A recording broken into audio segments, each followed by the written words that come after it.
moments to doubt ourselves.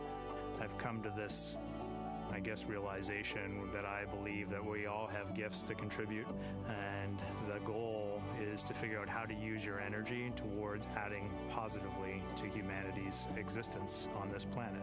But I love it when humanity sets big goals, like sending humans to the surface of the moon with an eye to eventually going to Mars, because when we do that, we can bring together genius from not just even in one country, but around the world. I've also learned from my indigenous mentors that they refer to the moon as Grandmother Moon. So you've probably heard of Mother Earth. They use Grandmother Moon because Grandmother Moon is responsible for the water in their community, just like the moon moves the water around the planet, affects the tides. And I think that's a really beautiful thing for us as we go back to the moon, to think about all the different cultures around the world and how they view the moon differently. And that's really neat because we all share that same moon in the night sky.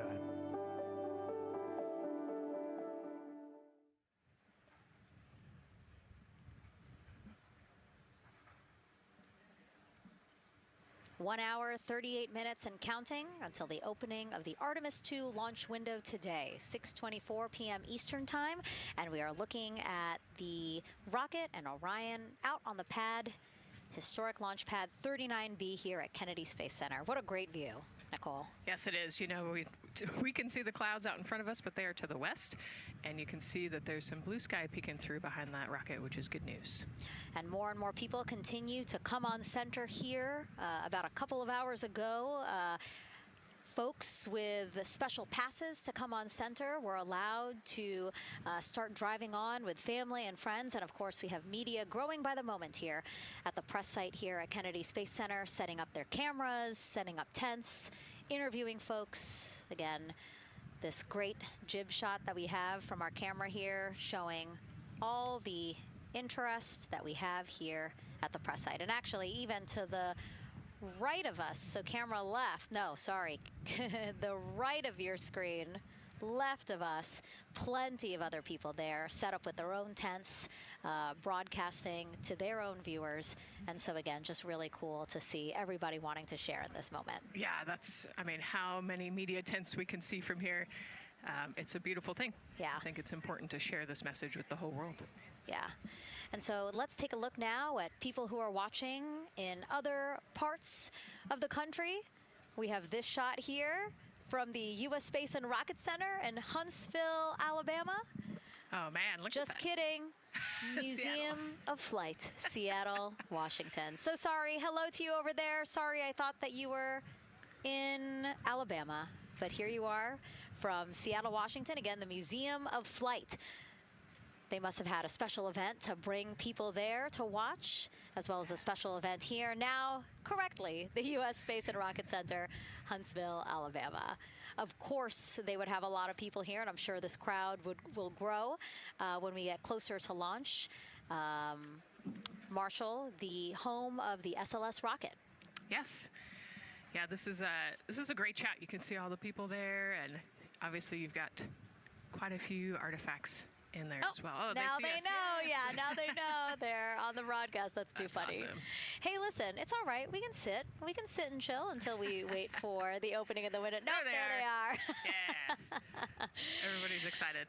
Thank you guys for showing us your excitement. I know deep down it was in there. It's just that you felt like sitting at the moment, and that's all right. There's a little delay. Yeah, that's all right.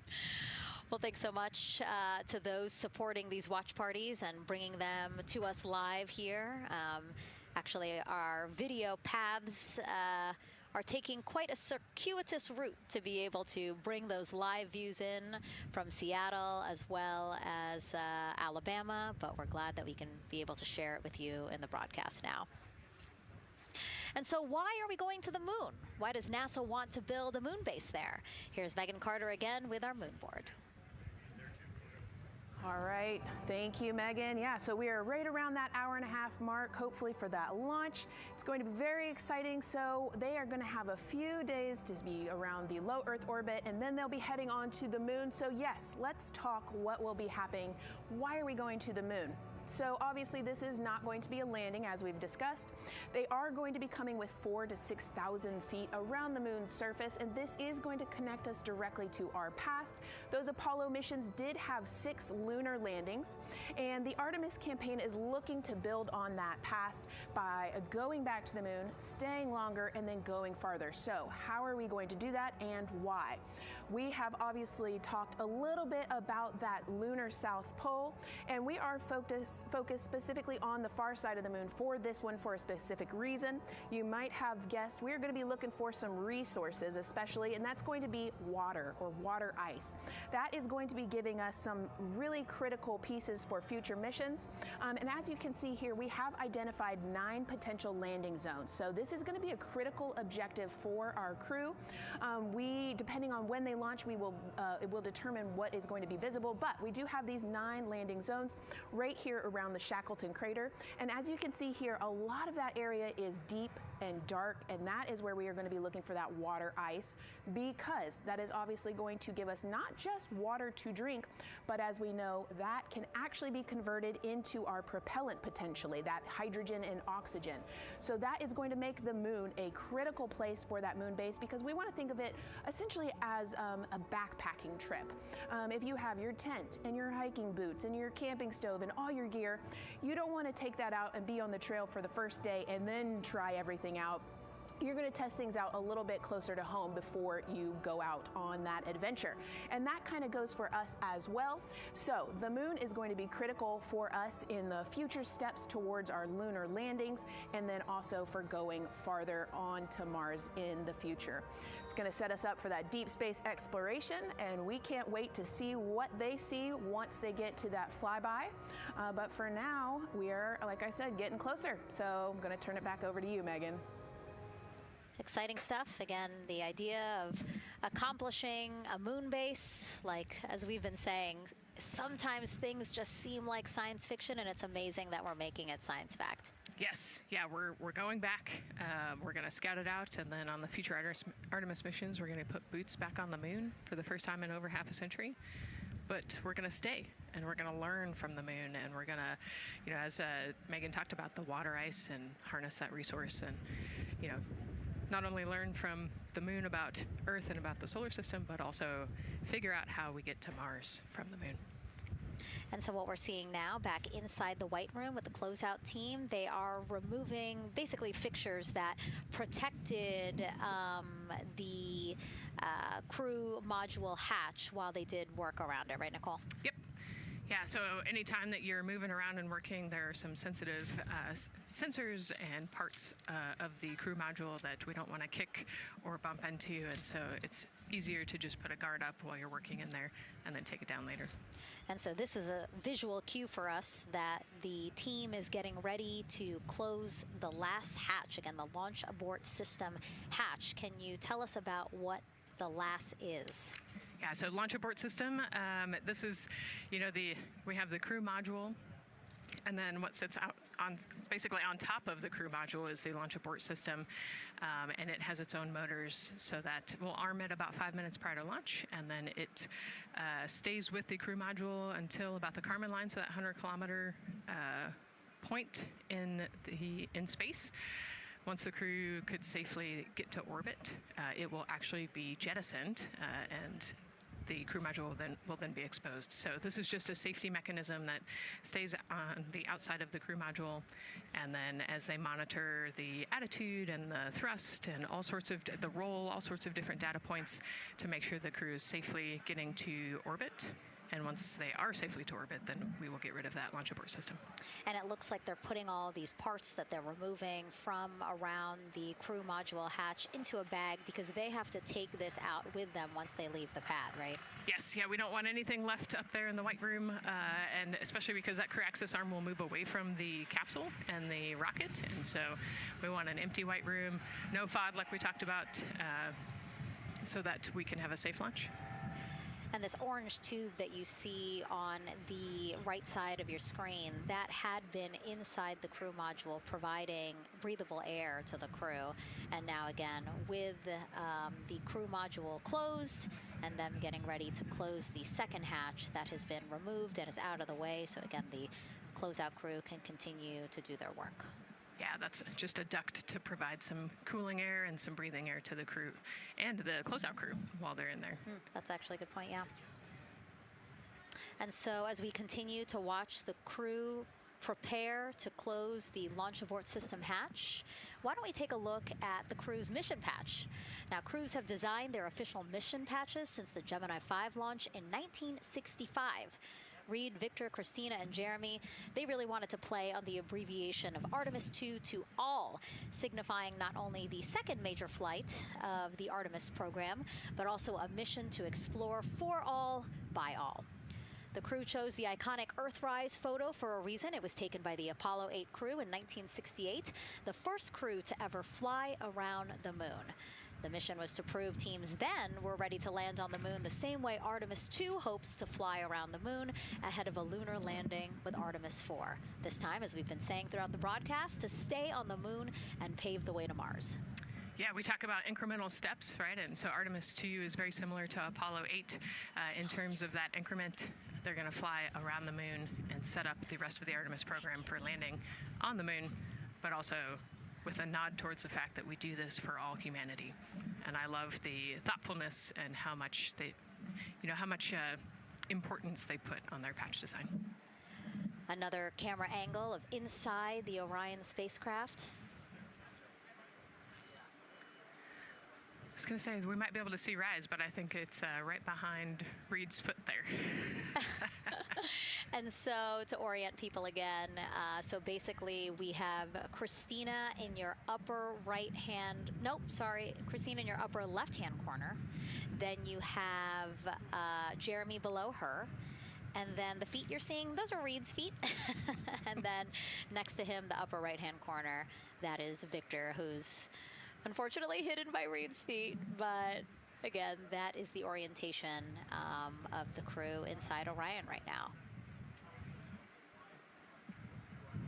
Now, earlier this week, the crew got to stick their patch on a wall just outside the suit-up room. We can play that video there now. You can see that crews have been doing this as part of a pre-flight tradition again. Wow, Reed just making sure that thing won't come sure up. It's flat. And so now Victor is signing there,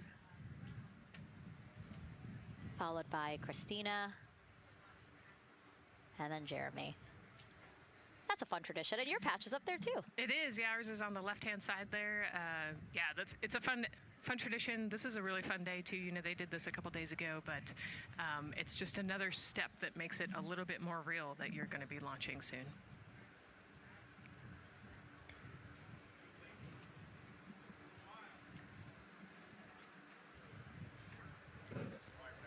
Again, we talked a little bit about this before. The basically like a computer there on Jeremy's leg, a way for him to just check out the data, see some of the data that also Reed and Victor are getting to see, but in those much bigger displays for Orion. Right, yeah, it's basically a tablet on his leg, and it's actually plugged into a cord nearby that allows him to have a screen repeater so he can see what they're looking at. And it looks like he's taking notes. Can you talk a little bit about what that is? It's part of, all of them have like a little procedural book, right? Right, yeah, so they have what we call a knee board, and they'll have blank pages to take notes on. They might have a cue card or procedures, or they can be kind of custom built to what each crew member wants for their knee board. This mission, of course, built by people and companies in all 50 states, as we've been saying throughout the broadcast, and with our international partners as well. Let's take a look at some of the people playing such a big role in today's test flight. What we're doing here is a collaborative effort of hundreds of thousands of people. This is about the parts, the hardware, the software, the services, all coming together to make that mission possible. My dream for this space program is that we would not just push the boundaries, but that we push them together. And liftoff of Artemis 1. We rise together, back to the moon and beyond. It takes a team to do great things. And Artemis has an incredible team.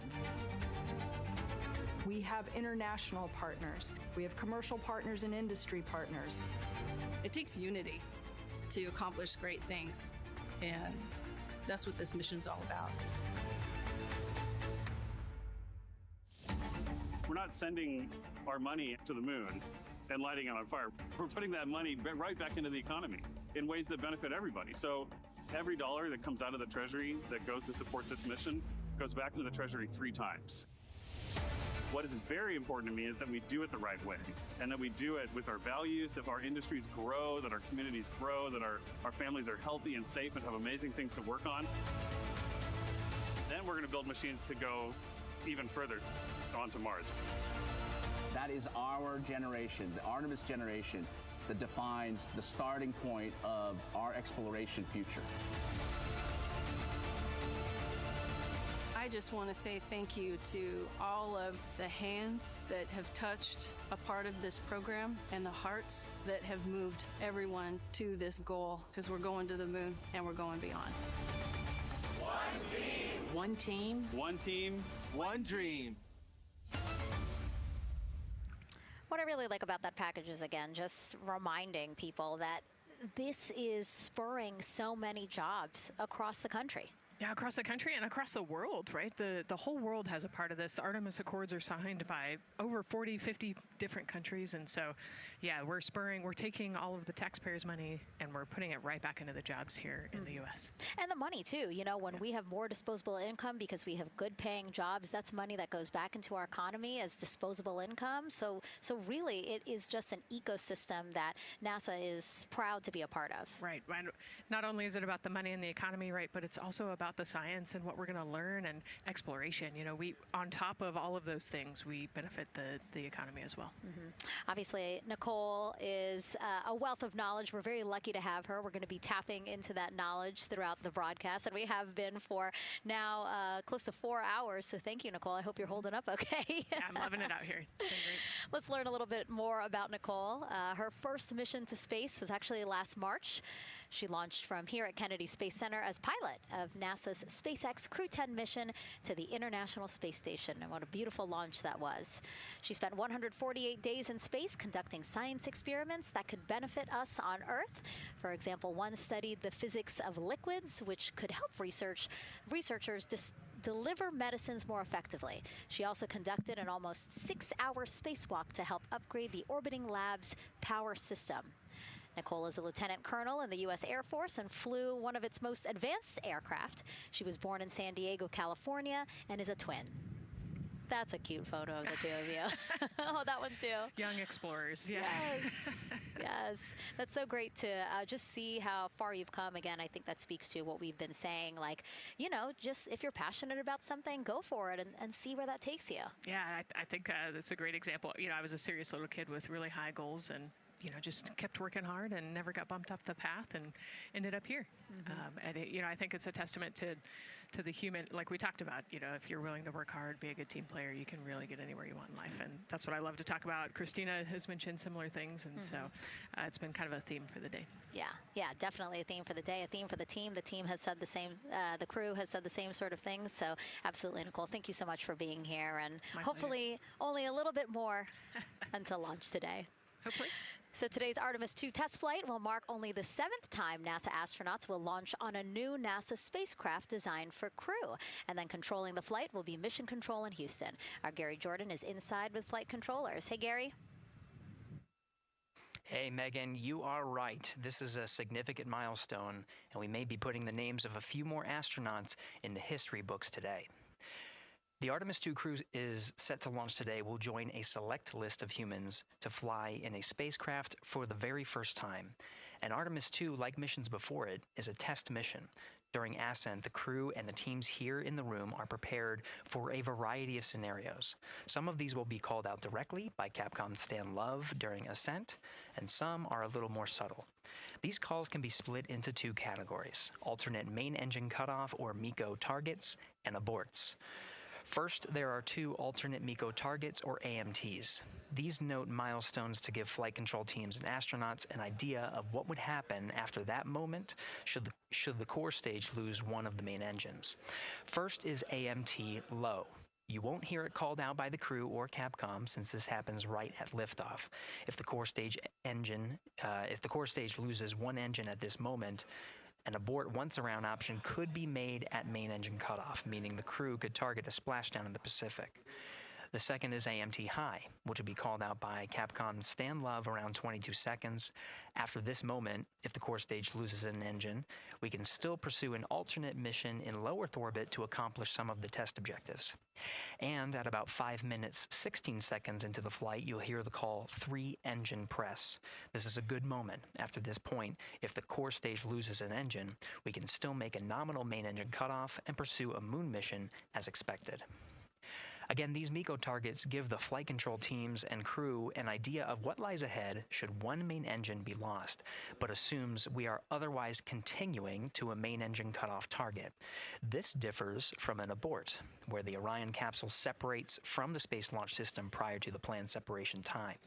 There are abort options at every moment that integrity is attached to the Space Launch System, from the pad to more than 3 hours into the mission. During the first 8 or so minutes of powered flight, there are 3 abort options. First is the use of the launch abort system, which you see at the very top of the rocket and here in the White Room where the hatch is open and teams are working to close it. This particular abort capability can be used from here at the pad through roughly 3 minutes and 22 seconds into the flight. Next is an untargeted abort splashdown, or UAS. This uses Orion's service module engines to escape the SLS and becomes available immediately after the launch abort system jettisons. Third is an abort once around, or AOA. You'll hear Capcom Stan Love call AOA open around 7 minutes 30 seconds into the flight. This also uses the service module engines, but the burn profile is a bit different to aim for a splashdown in the Pacific after one trip around the Earth. NASA's expedited recovery teams are staged off the coast of San Diego to get to the crew and integrity quickly for this abort option. An AOA option continues to be available until solar arrays are deployed on the Orion service module a little more than 30 minutes into the mission. At this point, an abort to orbit, or ATO option, becomes available until separation from the upper stage around 3 hours and 23 minutes. Mission profiles can vary depending on when an ATO is executed in that window, but with power being drawn from solar arrays, it buys more time for astronauts and flight control teams to make decisions and stay in Earth orbit, return for a splashdown, or continue to the moon. The Artemis II crew and flight control teams are well trained on all of these scenarios, and the calls you'll hear to the crew on Orion to Earth may help them be in a ready state for whatever challenge may come their way. At this time, we're not tracking any significant issues here in mission control in Houston, Texas. That would be showstoppers for today's launch. We're continuing to, of course, monitor the countdown along the way and make sure all systems are go for when we reach T0.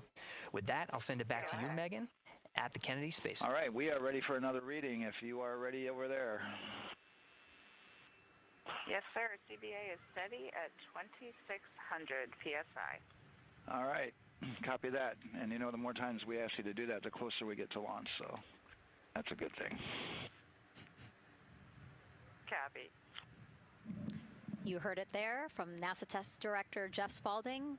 The more that they keep on asking her how the pressure is holding in the counterbalance assembly mechanism is a good thing, because it means we are getting closer to launch. So that's amazing news over the loops that we just heard on Orion to Earth 1. Again, that communication channel with the crew. But now I want to get back over to Daryl with the launch team. He has an update now on the flight termination system that the team was tracking. All right. Thank you very much, Megan. And we're getting an update now from the launch team as we speak.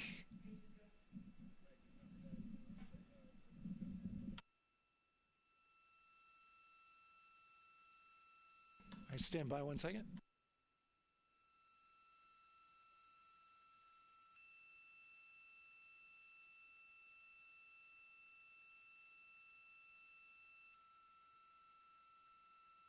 Okay. Sorry about that. We're just getting an update, in fact, about what I was about to report out on the range. And the good news is the range is go. So we reported that they were working to verify their equipment regarding the FTS system. And they asked for a little of that verification work to be done by one of the FTS engineers here in the firing room.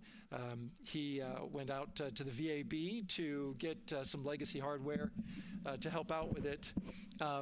But in the end, this is a fix that the range had come up with to get clearance, to clear the range rather, and to as well work the FTS system. And so now they are go.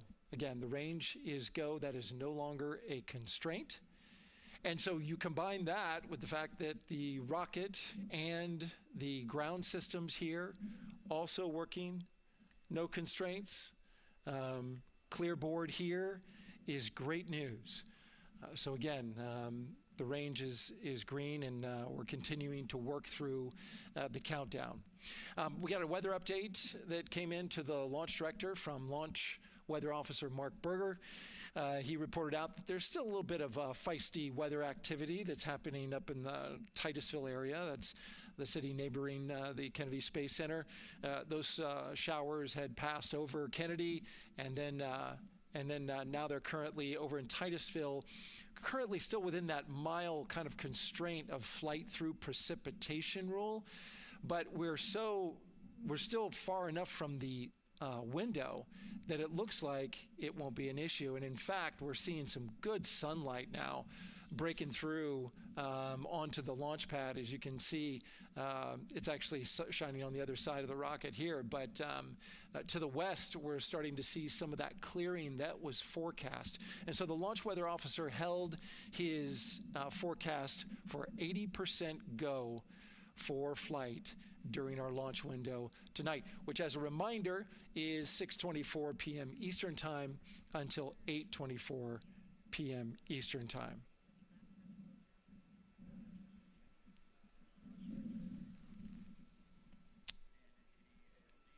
And we're also hearing that the last hatch closure, as you can see in the bottom corner of your screen, they're starting to work on that. That's the launch abort system hatch. There are two hatches, the crew hatch and the launch abort system hatch, and the closeout crew that you see right there, right on time with their work as they go to shut. And you can see it in motion right now, that launch abort system hatch.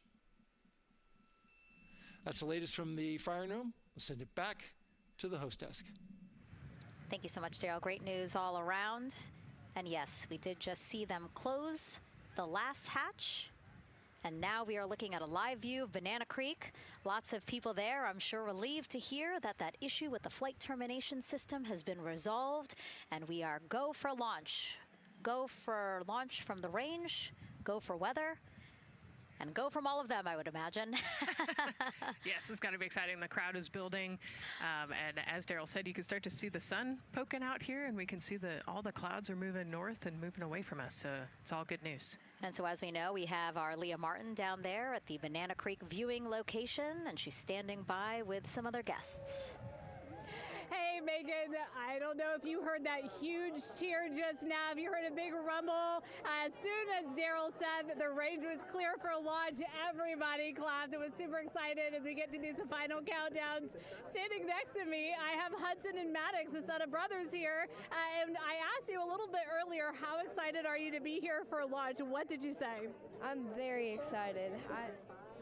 It's our mom's birthday, and, not a better way to celebrate right now. I asked you on a scale of 1 to 10, how excited are you? Would you say? 11. Yeah, 11. I'm very excited. Super excited. Yeah. So, Megan, we've been watching the launch broadcast here and hearing some of the questions that you and Nicole have been asking and answering. And I actually wanted to ask these two kids, if you could take a 10-day trip around the moon and take 3 people with you, who'd you take with you? Well, I'd take my dad and my mom. And, I don't know, probably My best friend. I just say one of my friends, you know. Oh, one of your friends. So brother got left out. Who would you take? That was just what I was thinking. My dad and my mom and my best friend. That's a pretty good answer. Your brother can get his own trip to space, right? Yeah. So I'm actually joined here also by Dad. Now, you were sharing with me that a lot of the work that you've been doing over the last several months has been prepping the launch teams, our engineering teams, our ground systems teams to get ready for launch, to be mindful and to be in this moment. How does it feel to be standing here knowing that the people you've worked so closely with are doing what they're passionate about, or doing what they were born to do, moments away from launching this rocket? I mean, this is an exceptionally happy moment for us and all of us and the people that are, about to take off on this historic trip here. And I'm grateful to know that we've helped in some way, shape, or form to help them stay steady and calm, in such an exciting time within the agency. And so to just be here and witness it and know that, they've got some tools to help them stay calm and steady is everything to us. So. Fantastic. Well, Megan, we are standing by ready to go, and we're ready to cheer this team on. Thanks so much, guys. And yes, Leo, we did hear that cheer. That was very exciting. I think the vibe over there is they're celebrating, they're having fun. And here, once they heard that we're go for launch, everybody had to run back to the camera and work. It's a little bit of a different vibe, but I definitely think that people are excited, especially as we see now live inside of the White Room at the launch pad. The closeout crew has closed the launch abort system hatch. You saw there, we took it live. Took a lot of them. I think all of them, except for one. I think it took all 3 or 4 of them to push that hatch door close. And then they felt around the perimeter of the door to make sure that everything was sitting just right. Right, yeah, we talked about how heavy the crew module hatch is. This hatch is just as heavy probably. And so, they're working the closure here and working those connections. And you can see, there's still 3, 4, 5 people that we can see in the White Room. It takes a lot of people to get these hatches closed and this rocket ready to launch. Mm-hmm. And so the next step in the countdown is that this team will start closing out the White Room. So basically disconnecting things, stowing things, making sure that when they leave, there is nothing that isn't supposed to be there. And really, then at that point, it's just all 4 of the crew member, Victor, Reed, Christina, and Jeremy by themselves at the top of the launch pad. Yeah, and then eventually that crew access arm will move away, and then it'll really just be them up on top of that rocket. Mm-hmm. Yeah, your eyes lit up when I said that. That's exciting. It is. It is. Yeah, we had a moment, we talked a little bit about my fear of heights, but most of our crew is afraid of heights. And so there was a moment where I realized that it was just us, 100 and some odd feet up and no crew access arm, and may or may not have said something that made everybody go, huh. Were you wondering to yourself, how did I get here? We're pretty far up. That crew again bringing that drag-on camera. That camera is a handheld camera that is a live look for teams who are remotely watching these operations closely. Again, verifying that things are as they should be before the crew starts, the closeout crew starts leaving the White Room. You see them checking their procedures. You can see they're covering the ends of those hoses. That's to protect those hoses from FOD, so we don't want any dirt or anything to get into those while we transport them and stow them. So you can see Andre there working to close out the hoses as well while they're cleaning up the White Room. And so they'll tape that close. You just saw number 5 holding some tools. Again, we'll stow those away. You have to account for everything. Obviously, they did have tools out. They did have procedures, paper, notes out. Like all of that has to go. Yes, and you can even see on number 3's hat, he's got a string that's connected to his suit there. Mm-hmm. That's, again, just to make sure that we don't lose anything. If, gust of wind or you get knocked or something, you don't want to lose a single thing in the White Room. So everything is tethered, everything is accounted for, and everything is protected. The crew now, another live view of them inside Orion. Jeremy, Christina, and Reed and Victor on the right side of your screen. What do you think they're thinking right now, Nicole? Oh man, just over an hour to launch. There's probably a little bit of a lull right now, monitoring some systems, but you can see Reed's got his feet crossed. So I think just trying to relax and, pass the time by maybe thinking through the items that they're going to monitor through the launch, the different jobs that each of them have throughout the launch. And once they get to orbit, this first day on orbit is actually really busy for them. They've got, 2 burns that they have to monitor. They've got to get the system set up, and they've got to get the cabin set up. So there's a lot going on in the next 24 hours for this crew. I think they've got a couple sections where they get to take a nap, but I don't think they get a full night's rest for quite some time. So, going through what's next. And so as we say that, I mean, imagine what it would be like to live in a spacecraft for 10 days. Let's take a look at what life will be like in Orion. Artemis 2 is our first crewed mission back to the moon since the Apollo program. A lot of the focus of Artemis 2 is really checking out systems to be sure that we're ready and well positioned for continued human exploration. My name is Susan Baggerman, and I'm the Chief Health and Performance Officer for the Orion program and the Artemis 2 mission. And this is 10 Days in Orion.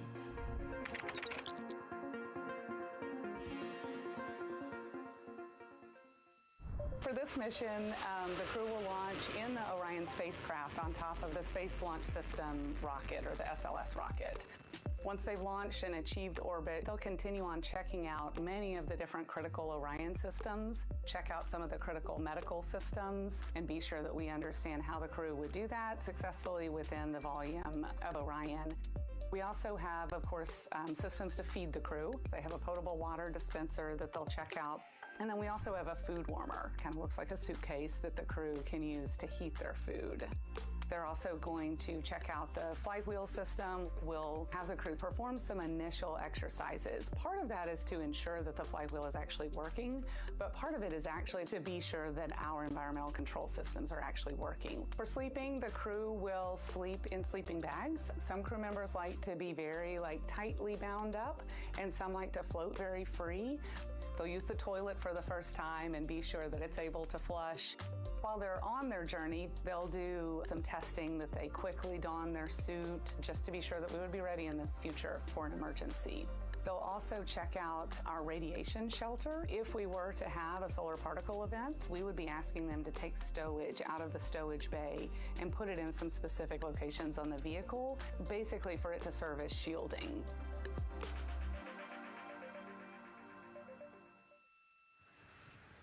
And so I want to talk a little bit more about what we just heard in that package. I am interested in the space food. So Reed, Victor, Christina, and Jeremy have a pretty big menu to choose from, so that's really cool. We're actually going to pull up a graphic now that kind of shows you some of the food that they're going to have with them on their 10-day journey around the moon. We know of more than 10 types of beverages. There's coffee, a mango peach smoothie, apple cider, lemonade. So those all sound delicious. And now I've just remembered I haven't eaten lunch.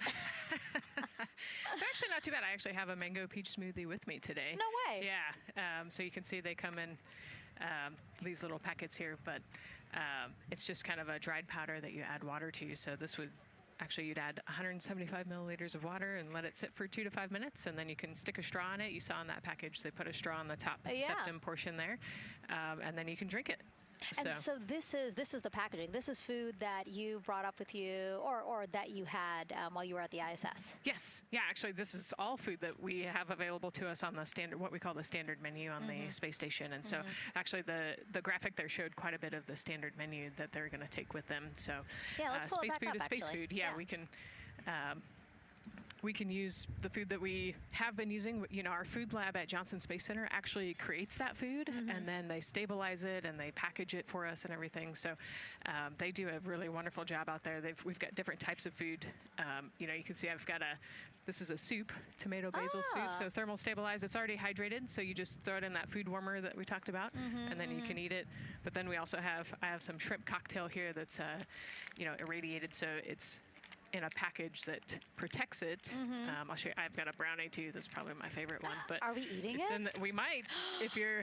Yes. Look, So- see, they want us to eat. I don't know what happened, but it worked out Yeah. with what we were saying here. So it's in an outer package to help protect it against radiation, and then it's in this inner package. And so this cosmic brownie, actually the trick, Anne McLean, my crewmate, taught me the trick is you got to put this in the food warmer and get it nice and warm, Ooh. and then you can get it. But so what we do is we just take scissors and you open it up, and then it comes right out. So these brownies are nice because they don't have a ton of crumbs, and so you can actually just eat it pretty easily in space. If you imagine, that would not happen in space. It would, not fall. But yeah, so we've got all sorts of things that you can actually eat. The menu's pretty good and pretty diverse on the space station, and then as you saw, pretty diverse for Orion. Nice. Yeah, that's amazing. And again, here's a look at the crowd that's starting to continue to grow here as we get closer and closer to launch. We are now under an hour from the opening of our 2-hour launch window at 6:24 p.m. Eastern Time. And so let's take some questions from social media. We haven't taken some of those for a while. You put that brownie away, Nicole, or I'm going to steal it.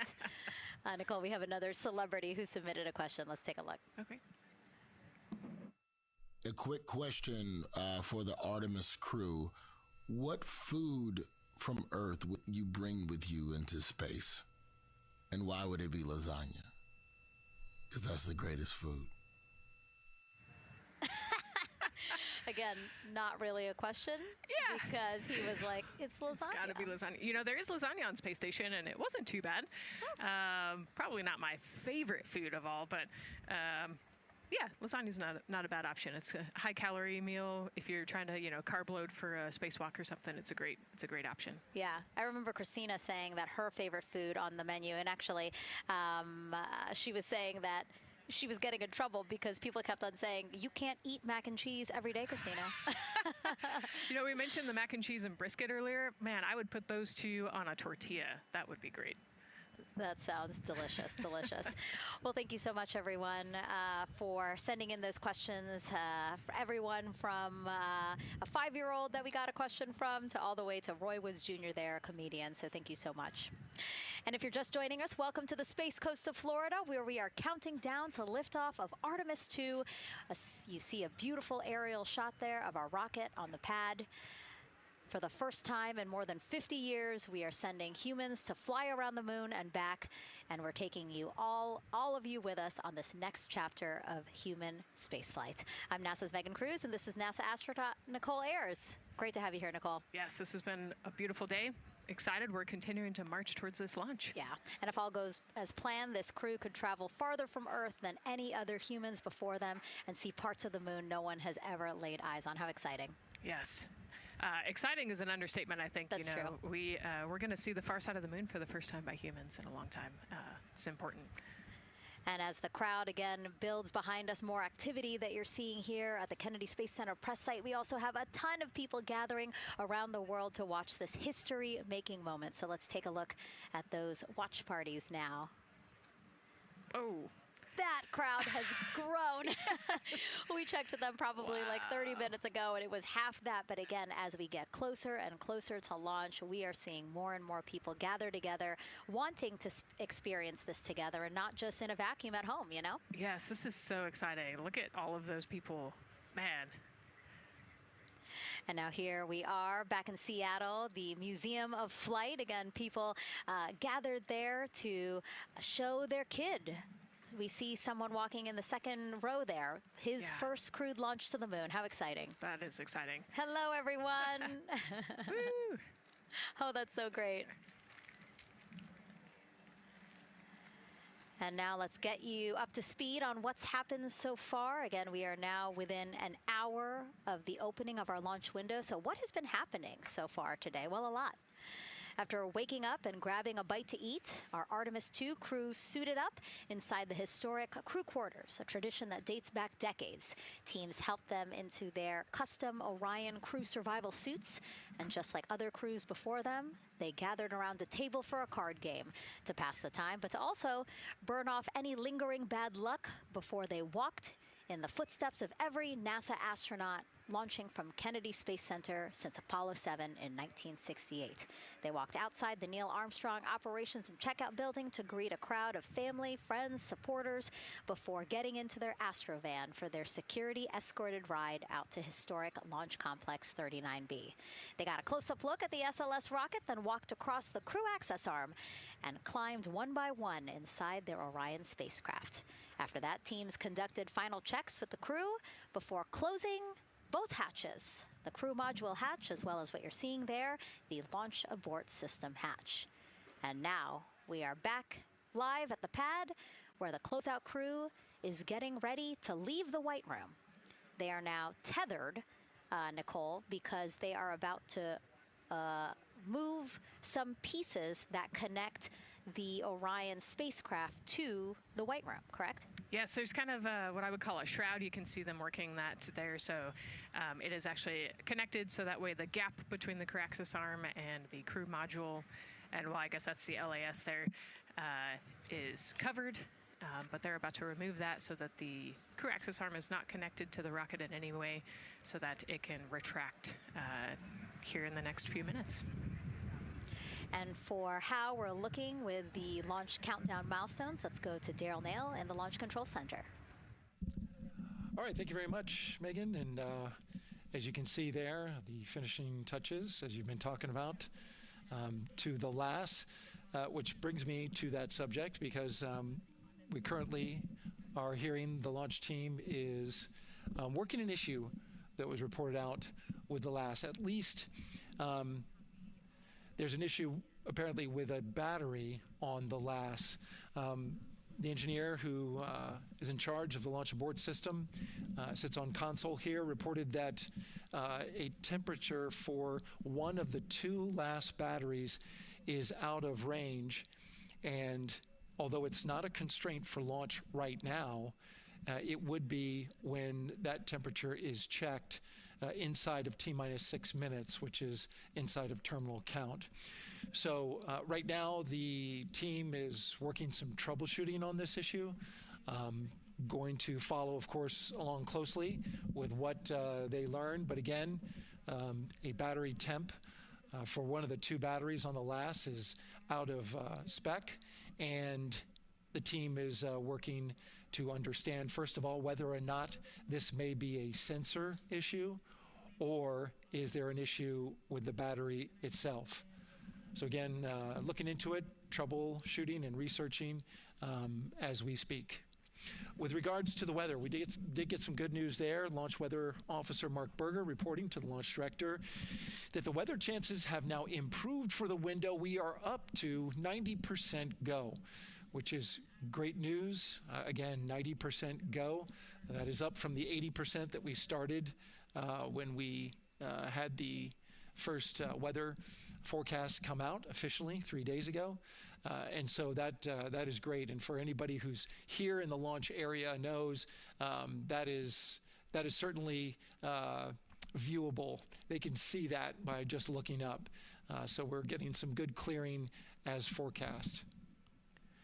And then just a reminder for those people who are watching the launch from the nearby area that if you're watching on an internet-enabled device, just remember that there may be a little bit of a delay. Can't tell you how much of a delay, but since it's on an internet device, sometimes this broadcast might be a little behind what you're actually seeing. So just keep that in mind as you are watching. Don't wait to the last second to run outside if you're inside your RV or your camper or your house. That's the latest here from the firing room. Of course, we'll keep track of that last battery issue. We'll send it back now to Megan and Nicole at the host desk. Two of them there had to be tethered to the inside of the White Room, because obviously now we have detached the White Room from the Orion spacecraft. Yes, that view is quite something. Yeah, spectacular. Yep. Yep. Oh, no, I'm sorry. I forgot. Nicole's scared of heights. An astronaut afraid of heights is actually not uncommon, as we've learned today. But yes, so obviously, again, things proceeding as we march closer to the opening of our 2-hour launch window at 6:24 p.m. Eastern Time. Again, the closeout crew just finishing up those last couple of things they have to do before leaving the White Room and then leaving the pad, leaving only the 4 Artemis 2 crew members inside the spacecraft by themselves at the pad. Yeah, and then we'll be curious to follow the battery issue on the LAS as well. I think sometimes it's just a sensor issue, sometimes it's a battery issue. So hopefully they figure that out quickly. Mm-hmm. And so if we can take a shot of the crew inside the capsule, if one's available, why don't we talk a little bit more about each of them? So we have Artemis 2 Commander Reed Wiseman, Baltimore native, and he's actually, you see his feet in that shot there from inside Orion. He's been in space once before as flight engineer for Expedition 41 aboard the International Space Station from May through November 2014. During the 165-day mission, Reed and his crewmates completed more than 300 science experiments in areas like human physiology, medicine, physical science, earth science, as well as astrophysics. They actually set a milestone for station science by completing a record 82 research hours in a single week. He also served as chief of NASA's astronaut office from December 2020 to December 2022. His 2 daughters were out to wave goodbye to him as he made his way to the launch pad. And again, there's Reed's feet. Reed is the one sitting in the seat to the right, closest to our camera there. So looks like he's relaxed by the body language of his feet. Yeah, I think they're kind of in a holding pattern, if you will, or a waiting period. So it makes sense that he's a little bit relaxed. He's also kind of just a relaxed person in general. He's wicked smart, but has a demeanor that keeps everybody calm. And so I think we're seeing that here today. And so in this shot, Reed is the one sitting on the left, and to his right, Artemis 2 pilot Victor Glover. NASA selected the California native as an astronaut in 2013, and at the time he was actually serving as a legislative fellow in the United States Senate. His first trip to space, November 2020, pilot of NASA's SpaceX Crew 1 mission. That was the first operational mission of NASA's Commercial Crew program, which resumed launching American rockets from American soil to the International Space Station since the end of the shuttle program. Victor is a U.S. Navy captain and naval aviator who served as a test pilot, racking up more than 3,500 flight hours in more than 40 different aircraft. So again, he probably feels pretty at home in the pilot seat of Artemis 2. Yeah, I think he does. He got to say goodbye to his wife and 4 kids. Again, those were the family that he had here at Kennedy Space Center before the 4 of them drove out to the pad. Yeah, and you can see there, we talked about Victor's energy earlier, and you can see him working through, pushing some buttons on the displays. Looked like he was pulling up a procedure, so he's following along and ready to go, looks like. And then mission specialist Christina Cook, sitting on the upper left-hand corner of the screen there, native of Grand Rapids, Michigan, was selected to the Astronaut Corps in 2013, same class as Victor, served as flight engineer on the International Space Station from March 2019 to February 2020.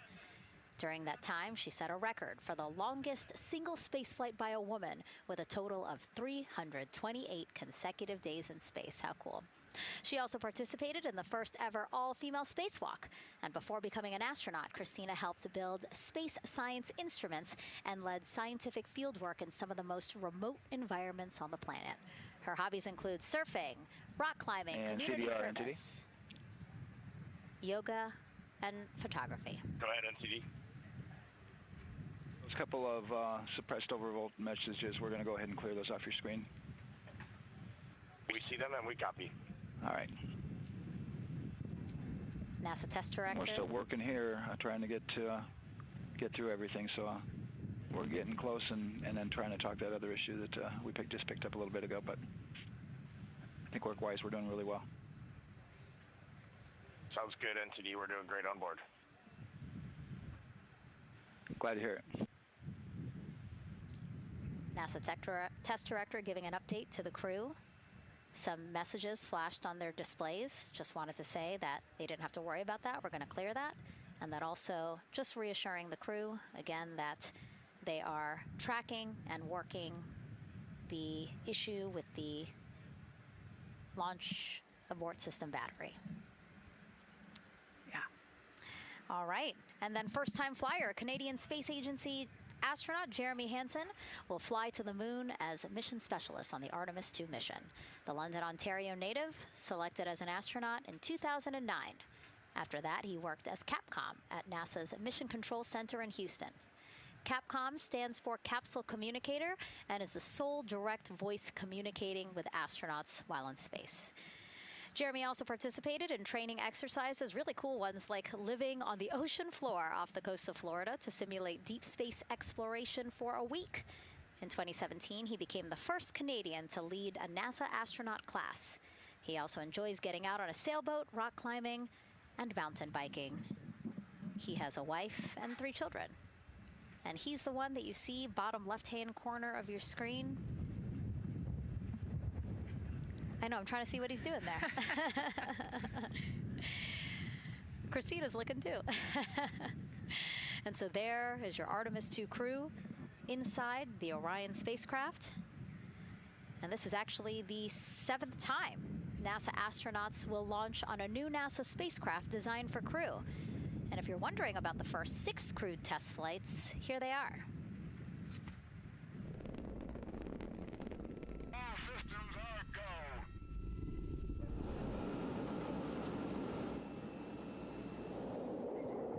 Gemini 3, Gus Grissom, John Young, March 23, 1965. Apollo 7, Wally Schirra, Don Isley, Walt Cunningham, October 11, 1968. Space Transportation System, or STS-1, John Young, Robert Crippen, April 12, 1981. Then NASA's SpaceX Demo 2, Doug Hurley, Bob Behnken, May 30th, 2020, followed by NASA's Boeing crew flight tests. Butch Wilmore, Sonny Williams, June 5th, 2024. And now, Artemis 2 with Reed, Victor, Christina, and Jeremy. It is really surprising, honestly, to hear that through all these decades, through all these launches we've had, this is only our 7th new vehicle that we're testing for crew. Yeah, you know, we have so many different missions that we think about and we talk about, but really 7 vehicles that we've tested and that we're flying. You know, I like to think of spaceflight really as a permanent test, right? We have, you know, hundreds of missions or so. You know, an airplane that gets tested and then flown has thousands of data points. And so really spaceflight is always going to be in the test field. And I think it's important to remember that, especially as we put humans on rockets that we never have before, or for the 7th time we start a new vehicle and a new mission. Just getting word now that White Room closeouts are complete.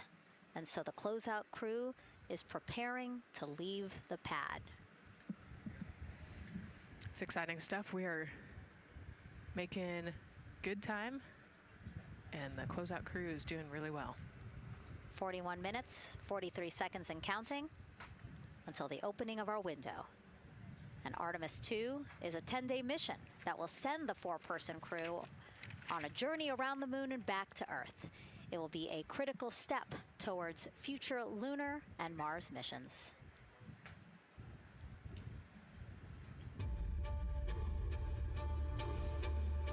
We're going back to the moon because it's the next step in our journey to Mars. We need to go explore the moon. There's vast regions of unexplored areas with the coldest, darkest places in our solar system. This is a test mission, and when we get off the planet, we might come right back home. We might spend 3 or 4 days around Earth. We might go to the moon. That's where we want to go, but it is a test mission, and we are ready for every scenario as we ride this amazing space launch system in the Orion spacecraft. But another reason we're going back to the moon is to fulfill NASA's mission, which is to explore the unknown in air and space, to innovate for the benefit of humanity, and to inspire the world through discovery. And when we succeed and when we accomplish the things that we set out to accomplish, that inspiration not only can set up new things to happen, but it also is a reminder in tough times that we're capable of doing great things when we work together. The thing I love about the moon is that it's not just a beacon for exploration and this platform of possibilities for incredible missions like this, but it has benefits. That's actually why we're racing towards it. Those benefits are really wide in nature. You have everything from innovation, technology development, not only for future missions going deeper into the solar system, but technologies that come back to Earth. You have inspiration, a whole generation of people starting this pipeline of STEM workers and manufacturers and operators that are excited to see what you can do when you work hard and you come together as a team. When I think about the four of us flying around the far side of the moon, seeing that Earth rise, taking images and video and sending them back to you, the feeling that I have inside is hope. We know that Artemis 2 is not the solution for humanity on planet Earth, but it is a contribution in the positive column. We hope that just for a moment that people will pause and say, wow, it's extraordinary when you look back upon the Earth with over 8 billion people, and you see this concrete example of what humanity can do, this extraordinary thing when we set big goals and CDR entity to achieve them.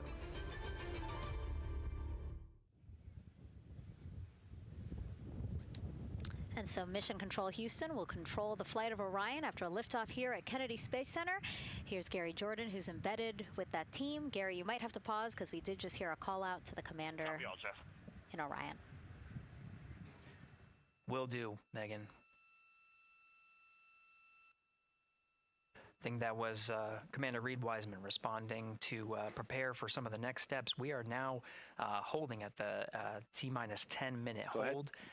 Expected a 30-minute hold. So we are well on the countdown. We are well on the timeline to meet this L-minus time and launch towards the beginning of the window, but continuing to track progress along the way. Again, I'm here with the Artemis 2 flight control teams in Mission Control Houston. The team in the room behind me has been monitoring the countdown and verifying their own mission-specific launch criteria of the Space Launch System, the Orion spacecraft integrity, and its crew. During the final poll before launch, if all looks good from each of the flight controllers in this room, Flight Director Judd Freeling will report a go for launch from Houston Flight. Upon liftoff, teams here take control of the mission and communicate with the crew while they fly on the Space Launch System. This phase of flight is highly dynamic, and each console position has a dedicated and important role of looking after critical systems. You'll hear calls from Capcom and NASA astronaut Stan Love in this room to the Artemis 2 crew as milestones are reached during the more than 8 minutes of powered flight on the core stage. Liftoff and ascent are just the beginning. This room will be staffed around the clock over the next 10 days to oversee every moment of the mission through splashdown. Here from the Johnson Space Center, we'll be streaming the mission live 24/7 so anyone can follow the crew's journey, take peeks inside the spacecraft, and share the experience of a lunar flyby with astronauts looking down at the moon's surface. Teams here have been rehearsing tirelessly in simulations to throw every conceivable and inconceivable scenario their way. We are ready and eager to begin the Artemis 2 mission. Still milestones to come as we continue the countdown, but we'll be right back with you during the ascent phase of today's flight. With that, Megan, I will send it back over to you at the Space Coast. Thanks so much, Gary. Under 37 minutes until the opening of our 2-hour launch window, 6:24 p.m. Eastern. I've never been more excited for a time. But why don't we send it back over to Megan Carter with the Moon Board to learn more about what happens after ascent. Absolutely. I am definitely also getting excited. Things feel like they're starting to pick up a little pace here. A lot is about to happen within the first 10 minutes of launch, but what happens after those first 10 minutes? Let me take you over here to my mission map so we can kind of jump ahead and let me explain a few things. So, our main engine cutoff is going to stand for MECO, and that is essentially where the rocket's job is done, and it is then going to turn the propulsion duties over to our ICPS. That stands for interim cryogenic propulsion stage. Don't try and say that too many times fast, but the ICPS is going to be right here, and that's our in-space propulsion. About 50 minutes into, after about 50 minutes into launch, it is going to conduct that first burn, and that's going to be the perigee raise maneuver. Essentially what that is going to do is going to raise the spacecraft from a lowest point of Earth just a little bit higher into space, and then they are going to conduct that nice path that's going to set them on that nice circular path around the Earth. That's when they're going to start to be able to really check out this spacecraft. The Orion spacecraft is going to be able to, like we've talked about, be maneuvered by the crew. They're going to check out those life support systems, and communication checkout's going to be vital at that point as well, obviously. Then they will be conducting that another burn, and that's going to raise them just a little bit higher again. And then they will, it'll be about time for the ICPS to separate, and they will start another lap around the Earth as well. Now, the ICPS, but even after it separates, its job will not be done, because they will have the opportunity to conduct something called the proximity operations demonstration. And this is going to be really important for our future lunar missions, because the ICPS actually has a target on it, and the crew is going to have the opportunity to manually maneuver these spacecraft, like we've mentioned, and practice those docking maneuvers. Now, obviously, they will not be docking for this mission, but that is, again, going to be critical for those lunar missions in the future. Now, all right, after that ICPS has separated and they've done that second lap, they're going to conduct 2 more burns. And what these burns are going to do is set them up to the high enough orbit and a fast enough speed in order to conduct the translunar injection. This is going to be that critical moment and that critical milestone where they are going to produce about 6,000 pounds of thrust. And this is that point that is going to take them out of low Earth orbit into deep space, and it's going to set them on that nice path towards that lunar flyby.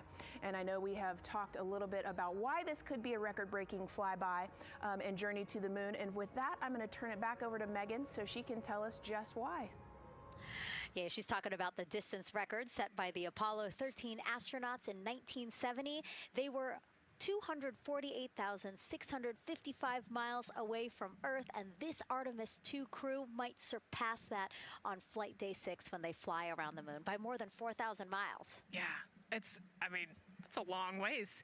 It's tough to fathom 250,000 miles from Earth, right? I mean, space, the space station is only 250 miles, and so we're going, I don't want to do the public math, but we're going much further than that.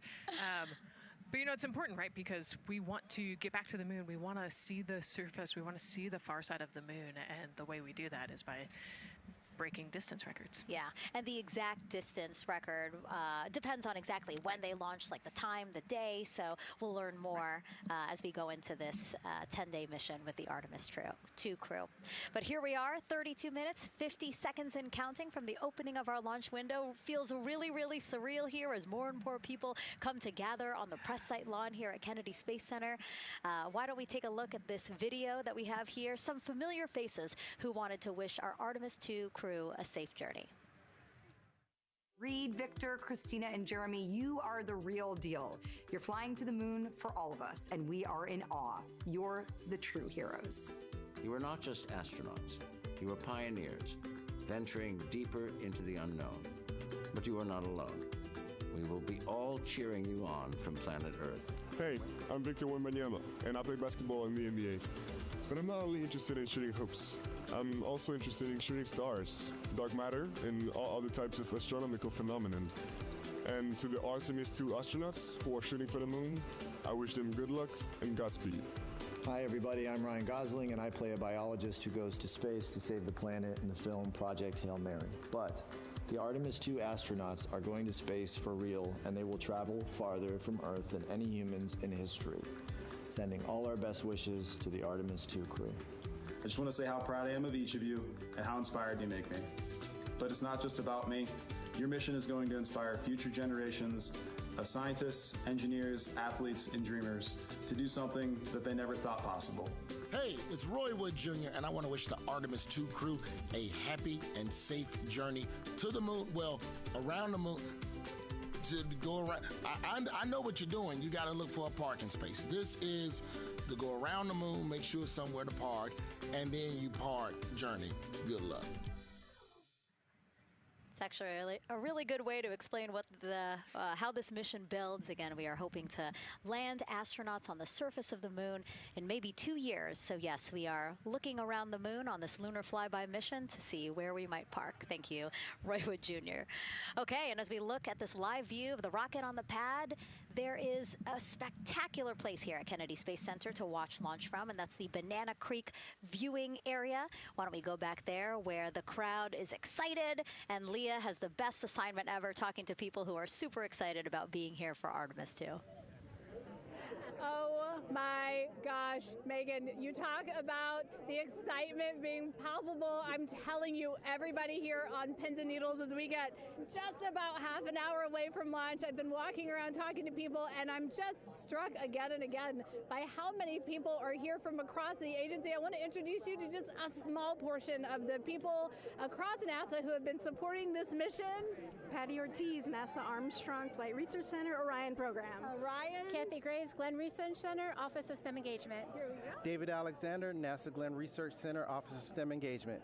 Jennifer Becerra, Johnson Space Center, the Office of STEM Engagement. Here we go. Right back here. Where are you from? I'm from NASA Glenn Research Center, Joseph Panakitis. Joseph, here we go. Wes Furman from APL. Maria Arredondo from Headquarters, Next Gen STEM. Mark Robinson, Stennis Space Center, Commercial Space. Amira Flores, Armstrong, Office of the STEM Engagement. Molly Kearns, NASA Glenn, Space Communications and Navigation. Matthew Pierce, Goddard Institute for Space Studies in New York City. Here we go, and right over here. Lauren Ring, Ames Research Center, Data Integration. So we're coming together. We're one big NASA team, one big NASA family, and we have one major message before we launch tonight. Okay, guys, what are we going to say? 1, 2, 3, go!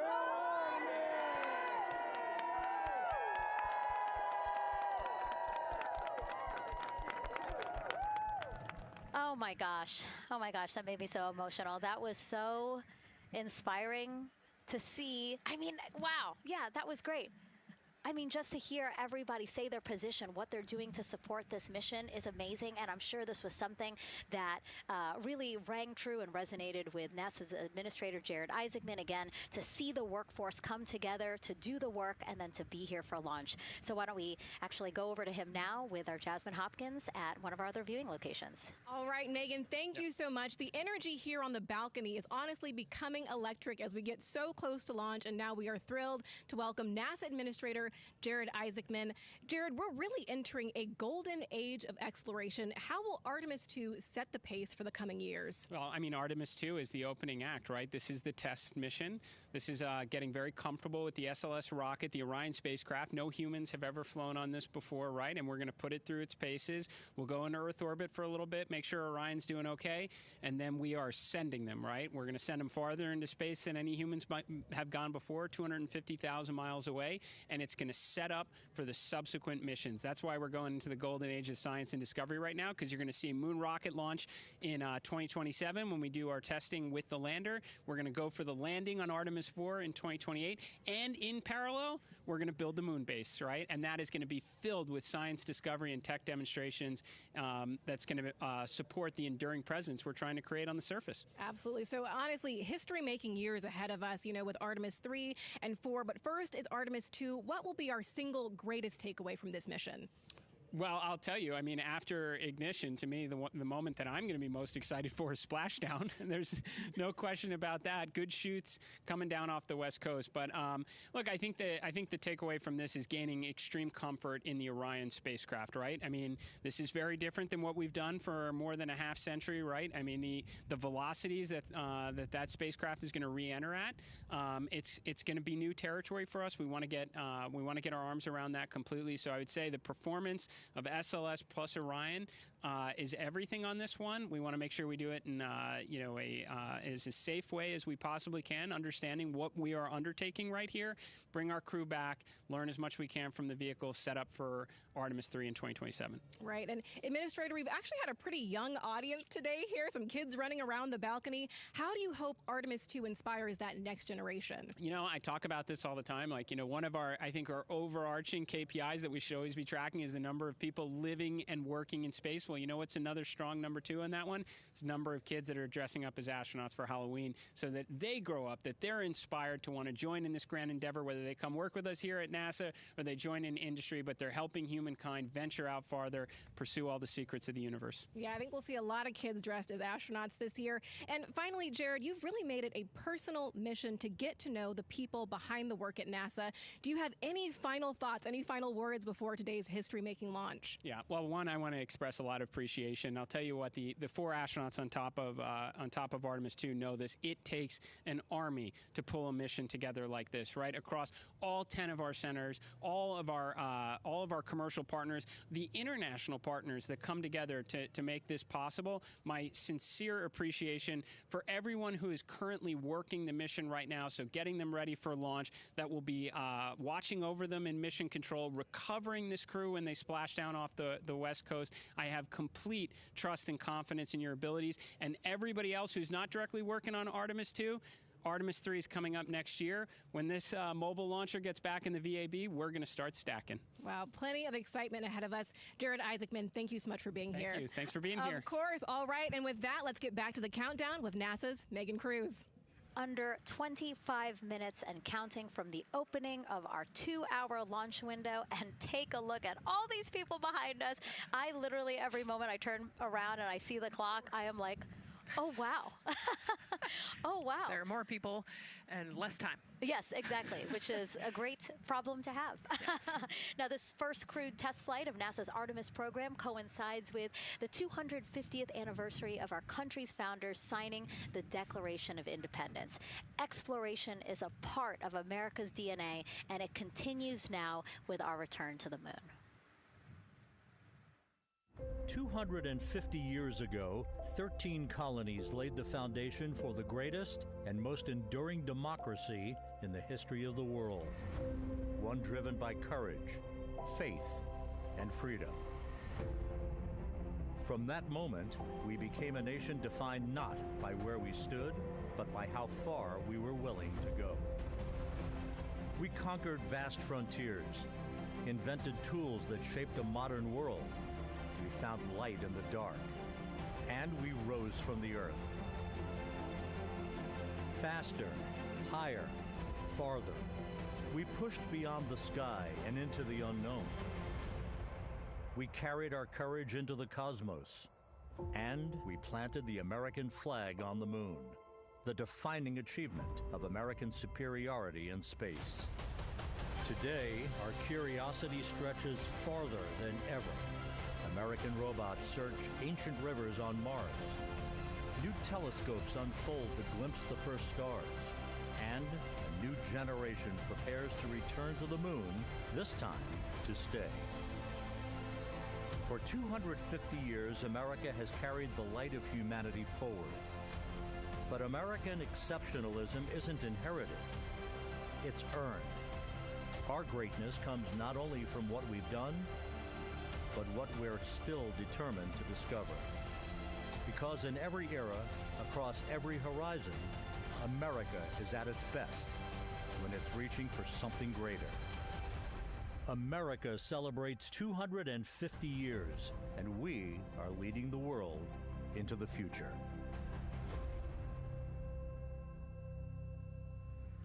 22 minutes, 15 seconds and counting from Artemis 2, NASA's boldest test flight in a generation. The crew has said this often, that they hope it inspires children around the world.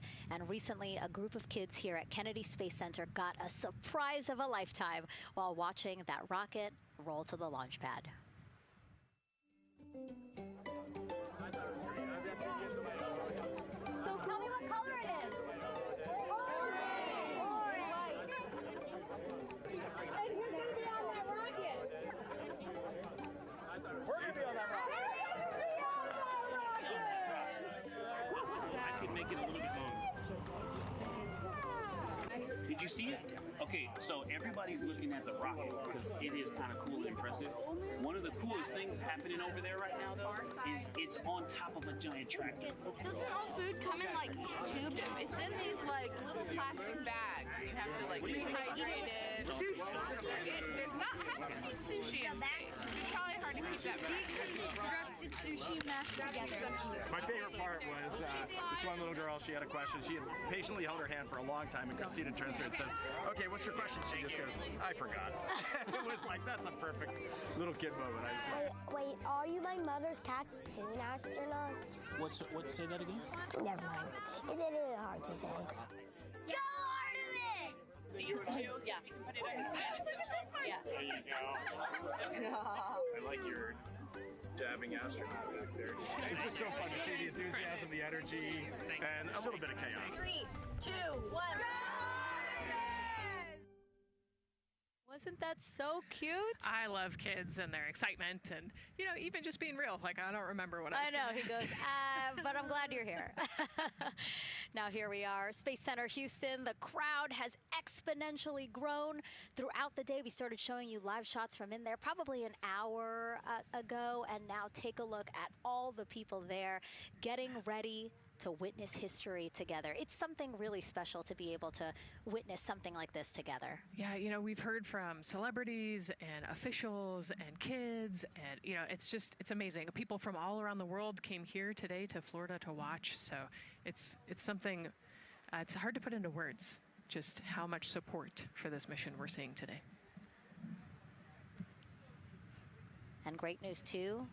Remember, the team was tracking an issue with the launch abort system battery. They appear to have cleared that issue, so we are go for launch. Yes, it's exciting.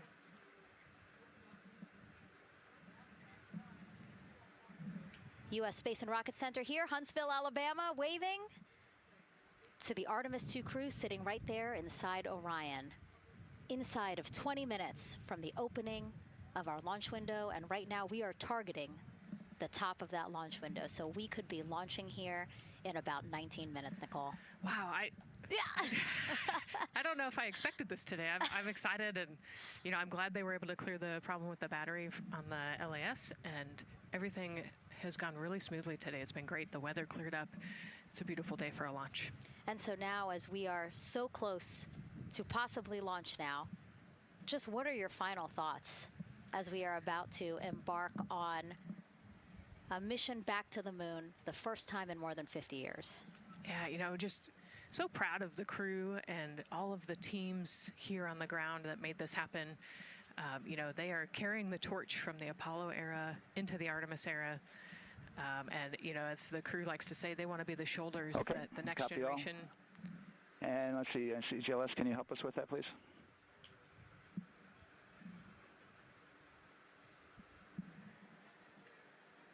They want to be the crew wants to be the shoulders that the next generation can climb on. 001. I think it's in their patch. We're going for all. It's in the name of their capsule, integrity, representing humility and the professionalism of everyone that got them there today. So proud of them. We love them. We're excited for them, and we cannot wait to see what they see. Just leveraging everything we've learned so far as an agency, taking us from Apollo now to the launch pad here, 39B, with Orion and SLS poised to again fly us into the history books. And before we leave you now here at the host desk to get back into operations, we just wanted to answer one question for you guys. We asked you earlier on today, what are you most excited for? And we asked you to go vote on Instagram and Twitch. Instagram, you guys said launch. Twitch, you guys said lunar flyby. So I think you guys will all be very excited since we are now about 17 minutes from the opening of our launch window today. And so with that, as we approach terminal count, let's send it back to Daryl Nail in Firing Room 1. Daryl. All right, thank you, Megan and Nicole. And just want to give you an update on the launch abort system that you just reported that they cleared. They believe, they're convinced, this is an instrumentation failure. So There are 2 batteries on the LAS. The LAS, of course, and with the help of my 2-year-old son's model rocket, Daniel said I could use this, so it's okay. The LAS is right here. It's the tower above Orion. Orion capsule is inside of here. It's used to pull Orion off the rocket in case something's going on with the rocket, either on the pad or in flight. 2 batteries are bad. Well, I'm sorry, one of the 2 batteries reported an out-of-family temperature, and it was very much out of family. And so they checked their data going back into the vehicle assembly building where they recharged the batteries and worked on them. And they have good, solid data, they reported, that tells them that this is an instrumentation failure, that there's something wrong with the sensor.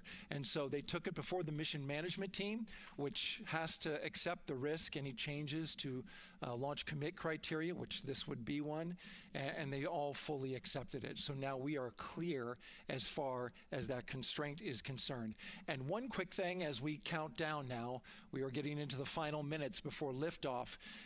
There's a 2-hour window. We haven't quite set the T0 yet, but this is a list of the cutouts. There are 150 cutouts that are included for this 2-hour launch window, and that's important. They're in very small print. That's important because there's basically 16 minutes inside this window that they cannot launch, and these are because of small things flying in orbit. There's a lot more things in orbit than there were back in Artemis 1 when we had 35 to 40 cutouts. For that reason, because of these 156 cutouts, they're going to be managing the launch window as we go forward. So they may have to wait out one of these cutouts. They range in time between 2 seconds to 23 seconds, but you'll hear the NASA test director talk through that. We're getting ready to merge that loop from NASA test director Jeff Spaulding.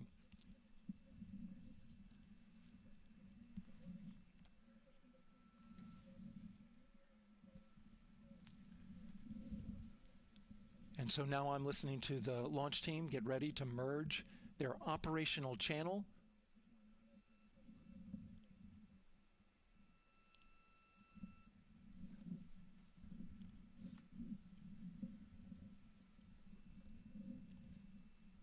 We're now entering one of the most consequential phases of launch day, and that's terminal count, the final 10 minutes. And OTC, NTD on 212 for comm check? Good comm. How me? I hear you the same. STC? 2. GTC? GTC is on 212. All right, copy that. NASA Test Director Jeff Spaulding confirming communications with his team.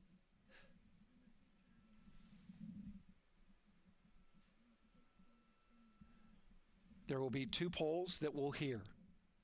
One from Spaulding, the NASA Test Director, confirming the ground systems and the launch team are ready to proceed. At this point, we have a clear board, no constraints, but we need confirmation from each individual on the NASA Test Director team. So we'll hear him poll his team. The other poll that we're waiting for is the poll from Launch Director Charlie Blackwell Thompson, who will take that final status from NASA management before giving the go to come out of a hold. And you're seeing the clock count down at L minus 12 minutes. CCL, OTC, Orion, or S1. CCL. Yes, sir. Reconfigure ARS primary loop ISO valves. Copy, that's in work. And CDR, OTC, Orion, or S1. Go. ARS loop ISO valves are being closed at this time. Integrity copies. NGDLP. Go. Yes, I had a discussion with Sea Ice and with MER Manager regarding the observation the Sea Ice had a few minutes ago. They were able to confirm with BCI photos that the condition that they observed has been there since 2025. MER Manager has had a chance to review the findings, and they do not have any constraints from either a Sea Ice or MER Manager perspective. Okay. Copy all. And Launch Director NTD, you copy? Yes, sir. I copy. That's good news. OTC CCL 212. OTC. ARS primary loop isolation valve configuration is complete. Copy.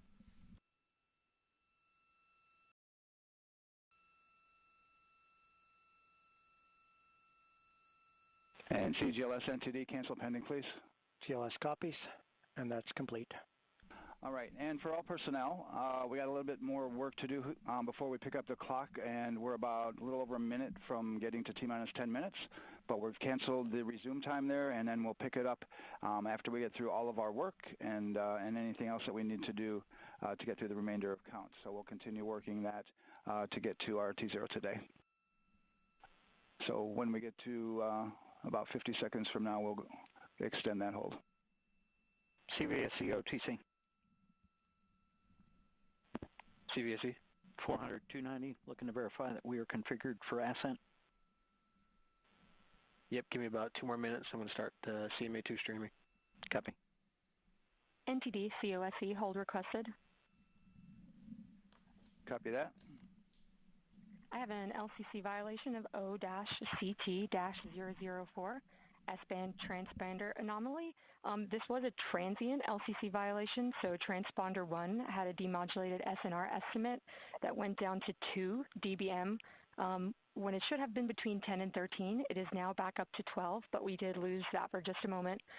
It does not appear that we lost our bit sync or carrier lock, which would be indicative that we lost our lock with the vehicle. So at this point, recommendation would still be go. However, we do have a pre-planned contingency procedure if we want to look at that. But again, this is transient, so we're back in a nominal range. All right, let's see, LPE NTD. Yeah, we're not seeing that hit, so I guess the question for COSE, was that less than 3 samples? Is that below our persistence? Stand by, let me look. It did look like it did persist for several seconds on mine, but let me take a look at the number of samples. Could I get a repeat on the affected LCC, please? Yes, ma'am, that's going to be O-CT-004. Thank you.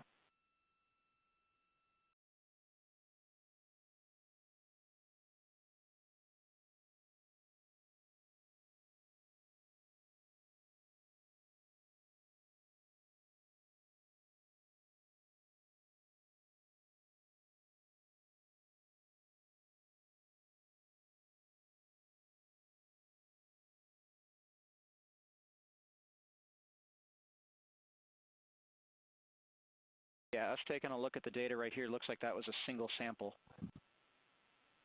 Yeah, copy that. RFTS does report that they also lost lock for about 5 seconds.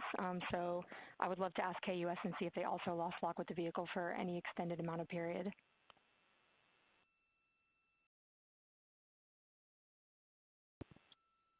And COSE, while we're doing that, these are 1/10 hertz measurements, correct? So we would have had to lose it for over 10 seconds to get a second sample? Yes, sir, that's correct. It is 1/10 hertz. Yeah, so from our perspective, the allowance is effectively up to 30 seconds, up to 3 samples based on the 1/10 hertz. This is not an LCC violation, I believe.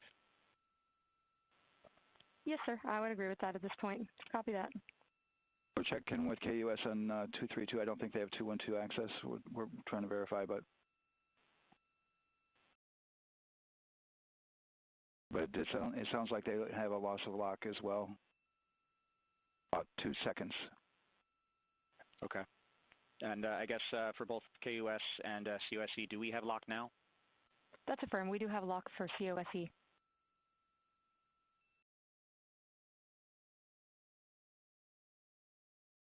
Yeah, so from the integration console perspective, we did have a temporary loss there within the allowable, and per the requirement, let's go. And this is Houston Flight. We have lock and we have good telemetry here in GSE. And KUS has reported too, they have good lock now. So with all of that, OSC, then are we in a go configuration per your LCC? Yes, sir. Recommendation would be go. Okay. LP, you concur with that? Yes, sir. LP concurs go. And Launch Director? Yes, sir. Launch Director concurs go. All right, and I'm going to go ahead and just verify everybody has everything else complete, Launch Director, and if we do, we'll be ready to pick up the poll at that time, unless there's something else that you're aware of. No, sir. Let's verify all our work is complete, and I would like one last check of our constraints list. All right, let's see. OTC, are you still waiting for ComConfig, or are you complete? That is affirmed, sir. Okay, Yeah, is that your only open item? Yeah, OTC, this is CVSC. That 400 step 290 is complete. Copy. Okay, so OTC, you're complete with all of your work? That's affirmed. All right, copy that. STC? STC is complete. And GTC? GTC is complete. Okay, excellent. All right, and LPE, just want to verify we have no open constraints at this time. No open constraints. We have a clear board, sir. Okay, tracking the same here. And Launch Director, with that, we are clear and ready to pick up the launch readiness poll with your go. All right, sir. I am go for the poll. All right. And for all personnel, this is the NTD conducting the Artemis II launch readiness check. Verify ready to resume count and go for launch. OTC. OTC is go. STC. STC is go. GTC. C's go. MCO. CO is go. Safety Console. The Safety Console is go. LPE. LPE's go. RTD. RTD's go. Houston Flight. Houston Flight is go. ROC. ROC is go. And CDR. Crew is go. Copy that. Thank you, Reed. And Launch Director NTD, our launch team is ready to proceed at this time. All right, NTD, I copy all. At this time, I'll perform my poll. Attention on the net. This is the Launch Director performing the final poll for launch. Verify no constraints and go for launch. EGS, Program Chief Engineer. Artemis Chief Engineers are go. Copy, thank you. EGS, Chief Safety Officer. The Artemis CSOs are go. Copy, thank you. Range Weather. Launch weather is go. Thank you, LWO. And Artemis MMT Chair. MMT's go. Thank you, John. And Integrity Launch Director. Good to hear your voice, Charlie. PLT. Thank you, Charlie. This is Victor. We are going for our families. MS1. This is Christina. We are going for our teammates. MS2. This is Jeremy. We are going for all humanity.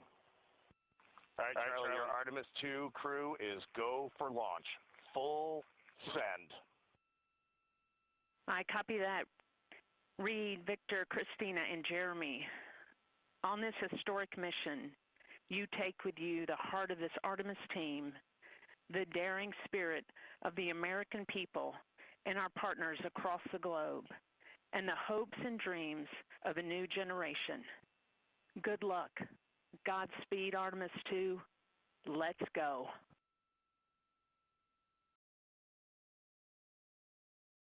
And NTD Launch Director. Go ahead, Launch Director. Yes, sir. You have a go to proceed with countdown. Copy that. I'll put it in work. CDR NTD. Go. Gear risers and initiate short purge per your EPROC 10.1.1, steps 8 and 9. 10.1.1, 8 and 9 going to work. Copy. CVSC NTD, start and verify recordings of our Orion cameras. Copy. Okay. Well, there you heard it. RSR NTD. RSR. They're getting ready to start terminal count. SNA arm rotation enable at this time, please. It's currently at T-minus 10 minutes. Once we wrap up this last bit of work, SNA arm rotation enable complete. We're going to start that clock. Copy that. Thank you. Integrity crew, close and lock visors.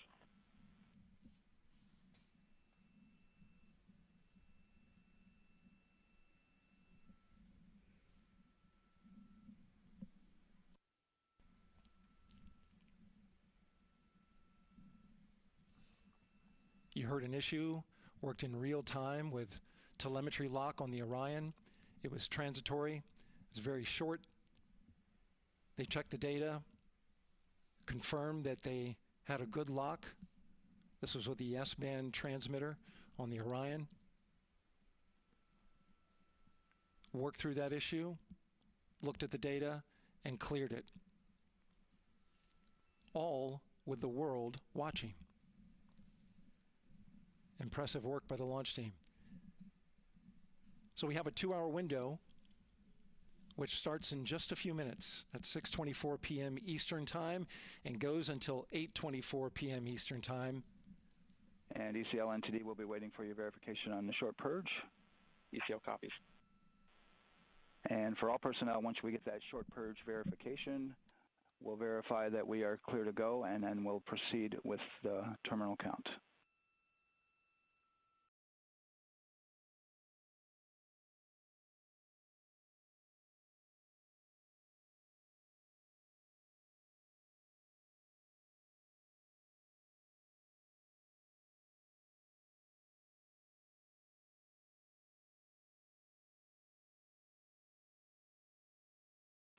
ECL time estimate? About a minute. Copy.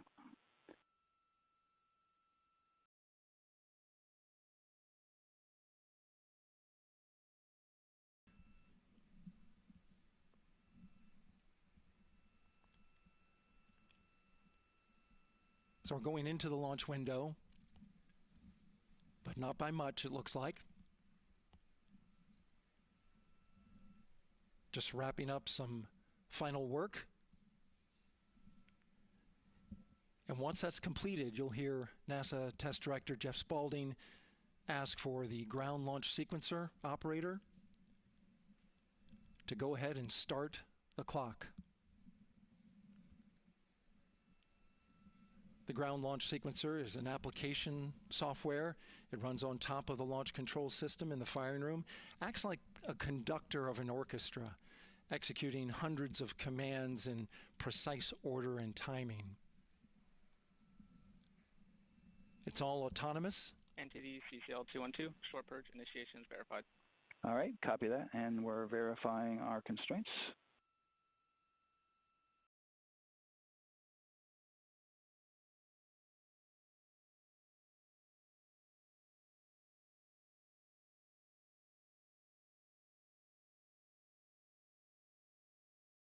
All right, and we're clear from cutouts.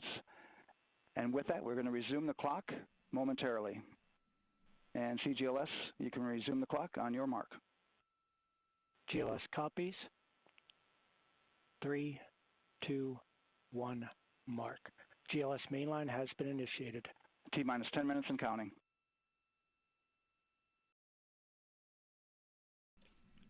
And that begins terminal count. Our new T0 is 6:35 p.m. Eastern Time. 6:35 p.m. Eastern Time. We are now counting down to liftoff of Artemis 2.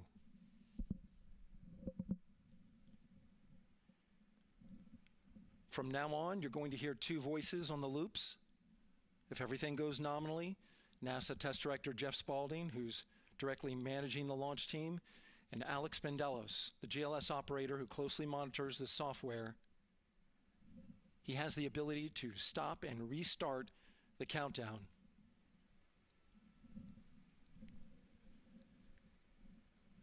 A lot of people ask about whether there's a launch button. There certainly is not. Flight and Rock, our new T0 is 22:35:12. Houston flight copies. 22:35:12. Affirm. There you heard confirmation of the exact T0, 6:35 and 12 seconds p.m. Eastern Time. Again, our T0 is 6:35 and 12 seconds p.m. Eastern Time. But as I was saying, there's no launch button. This is autonomous. But there is a button that keeps you from launching, and that button allows the GLS operator to pause the countdown outside of terminal count and during terminal count and submit a hold to the next holding point. So the clock won't stop right away. If there's an issue, we'll go to the next stable holding point. This is how GLS configures the rocket and ground systems to a stable point where they can stop the countdown if that's needed. But right now, we are counting down. Our next big milestone, looking to retract the crew access arm. GLS is go for crew access arm retract. And there you see the crew access arm moving away.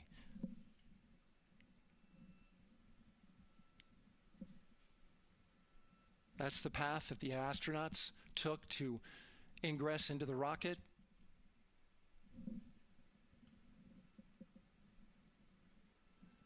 Until this point, that was their way off the pad if they needed to evacuate. But now with that arm retracting, the backup transitions to a launch abort system, and they'll begin arming that shortly.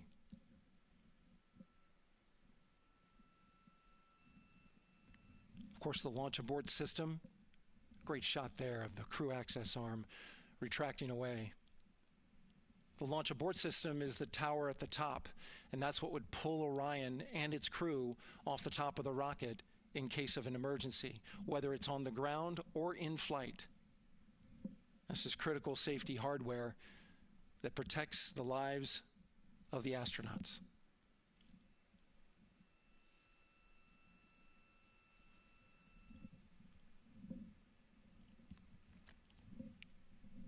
Starting at T-minus 6 minutes, the GLS will start bringing that and other high-energy systems online, starting with core stage pressurization.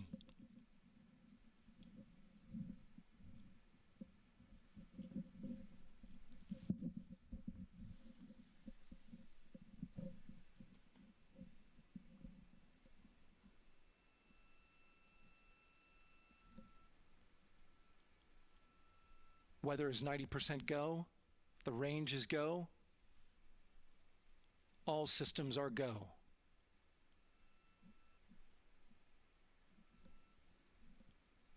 GLS is go for core stage tank pressurization.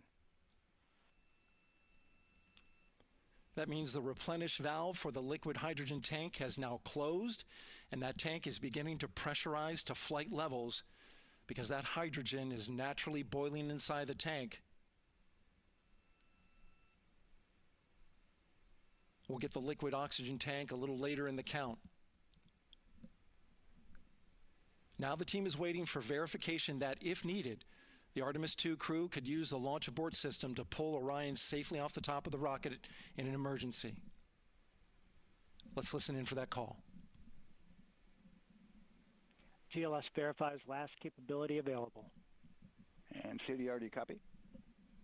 CDR copies, last available.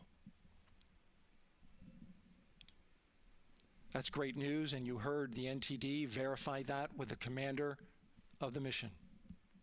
GLS is go for FTS arm. Now work is being done to arm the flight termination system. This is so the range safety can send a flight termination command if the rocket flies too far off track. There's a brief built-in delay, so the launch abort system has time to pull the astronauts to safety first. GLS is go for LH2 high flow bleed check. All right, the high flow bleed check. That's so the cryo team gets verification that the RS-25 engines, all 4 of them, are in the proper temperature range for launch.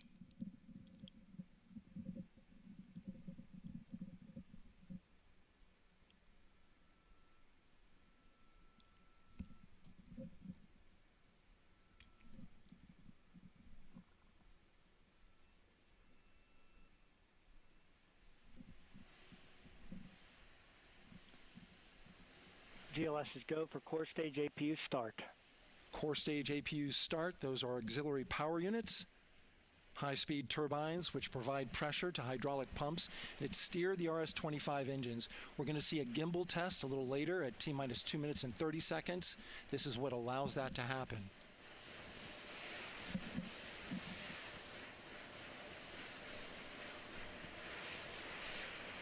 Coming up in about 20 seconds, we're listening for go for purge sequence 4.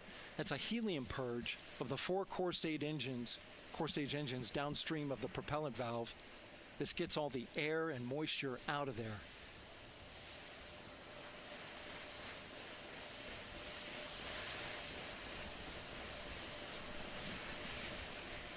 GLS is go for purge sequence 4. Moving through the milestones. All is looking good.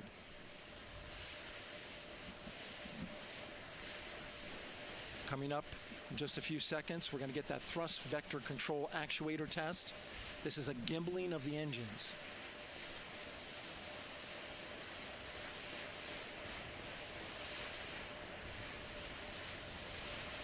There are the 4 RS-25s, 3 of them Shuttle Heritage, 1 of them built from shuttle parts. And there you see them moving.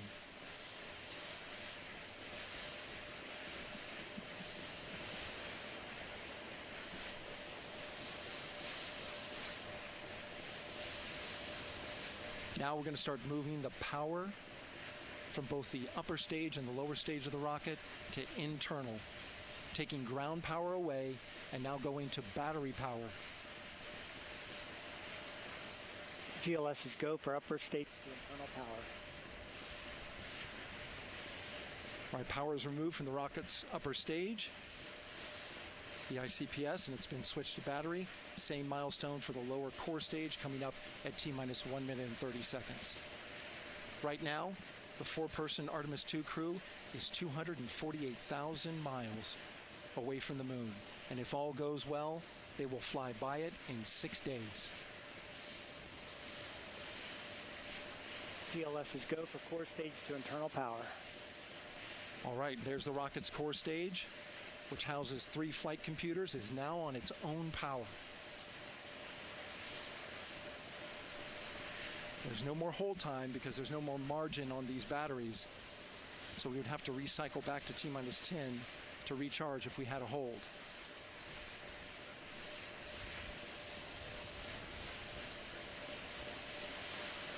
One minute.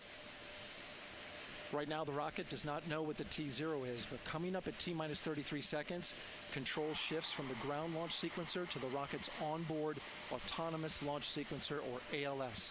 The rocket will count itself down, but honor any holds that could come from the ground. Now, shortly after liftoff, Houston will take control of the rocket, and my colleague Gary Jordan will take over commentary. GLS is go for ALS. Great call out. The rocket is on its own. 4 brave explorers ready to ride the most powerful rocket NASA has ever launched. Sound suppression water is flowing. 15. And here we go. 10, 9, 8, 7. RS-25 engines lit. 4, 3, 2, 1. Booster ignition. And liftoff. The crew of Artemis II now bound for the moon. Humanity's next great voyage begins. Good roll pitch. Roger, roll pitch. Houston now controlling the flight of Integrity on the Artemis II mission around the moon. Integrity, AMT high. AMT high. On time, passing 30 seconds into the flights.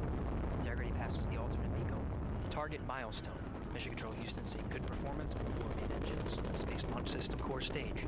Integrity, 3 miles in altitude. Traveling more than 1,200 miles per hour.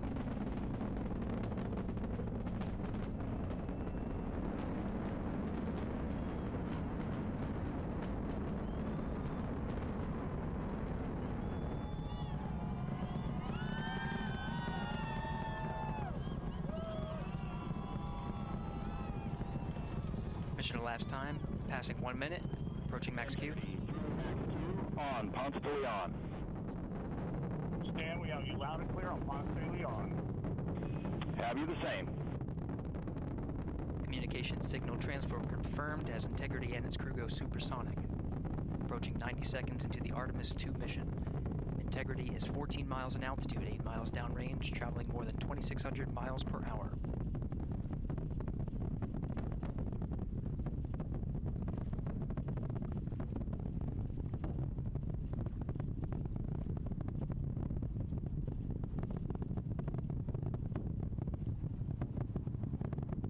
Minute 50 seconds of mission elapsed time, standing by for main engine throttle down to 85%, ahead of solid rocket booster separation expected at the 2 minute 9 second mark.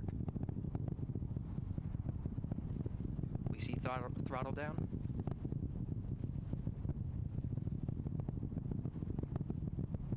Confirmed separation. Main engines throttling up, guidance converged.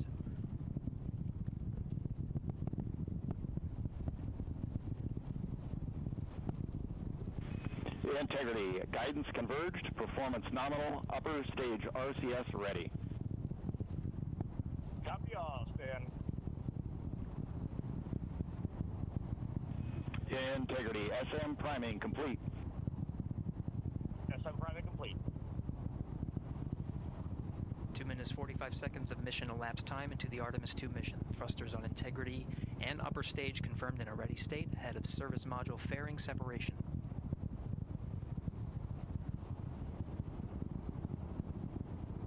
Minutes into the flight. Integrity 49 miles in altitude, 78 miles downrange, now passing 5,000 miles per hour.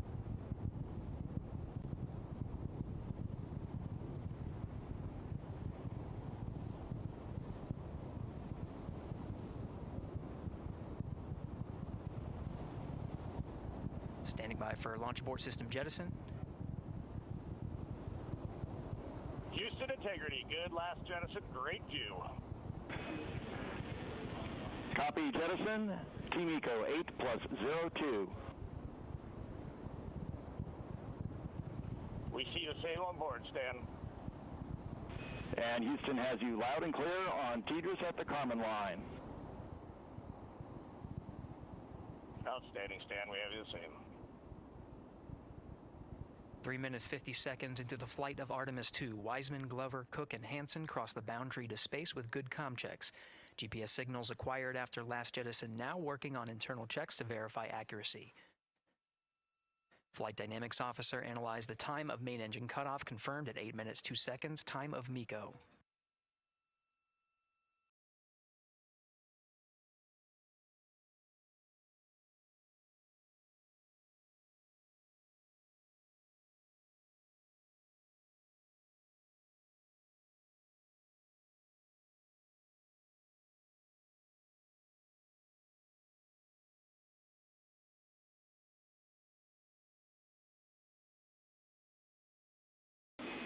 Integrity, GPS processing. Outstanding, Stan. We see the same, and we have a beautiful moonrise. We're headed right at it.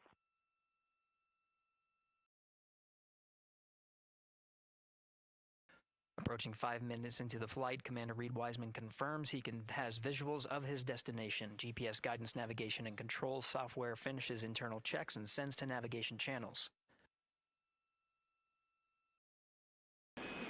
Integrity, 3 engine press.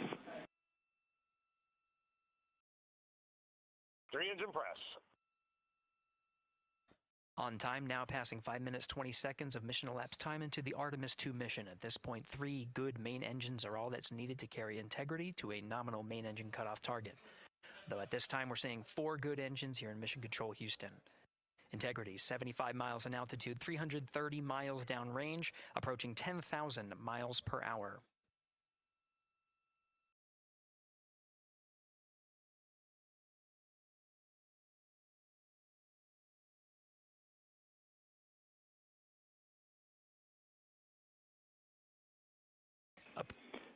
Integrity, looking good at 6 minutes.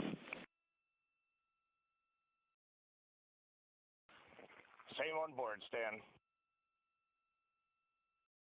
Good trajectory and engine performance. Booster officer will soon report the shutdown plan to Flight Director Judd Friedling, expected at the 7-minute mark. Integrity, 78 miles in altitude, 460 miles downrange. Integrity, expect nominal shutdown. Integrity copies nominal shutdown.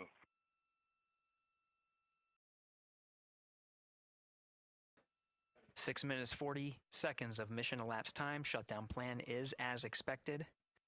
Again, the time of MECO was confirmed at 8 minutes 2 seconds into the flight.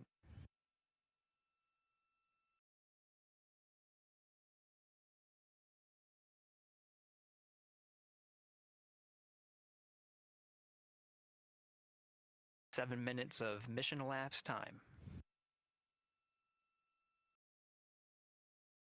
Throttling down as we approach the abort once around option. Milestone at the 7-minute 30-second mark. Now 84 miles in altitude, 650 miles downrange, traveling more than 15,000 miles per hour. Integrity, AOA open.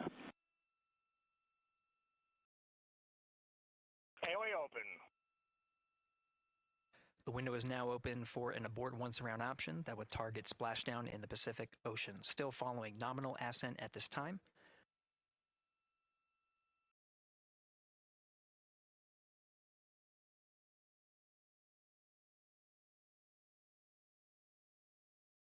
About 10 seconds remaining until the main engine cutoff of the Space Launch System core stage.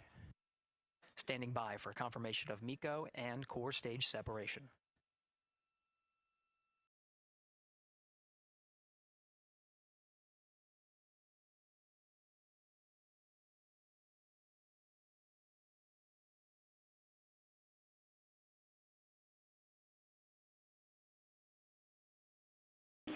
Integrity and nominal MECO, core stage separated.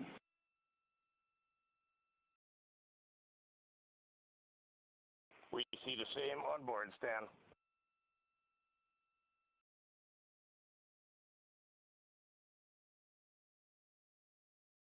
Eight minutes, 40 seconds into the flight, we have a nominal main engine cutoff heading in the right trajectory on the way to swing around the moon.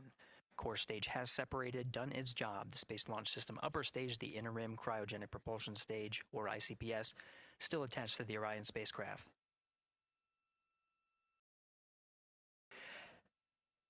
Nine minutes of mission elapsed time. Integrity crew of Reed Wiseman, Victor Glover, Christina Cook, and Jeremy Hansen now in orbit around the Earth at the beginning of their journey to the moon.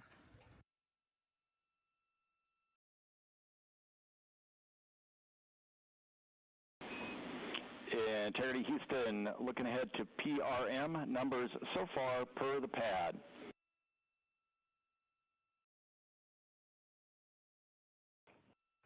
Copy that, Stan. Numbers for the pad.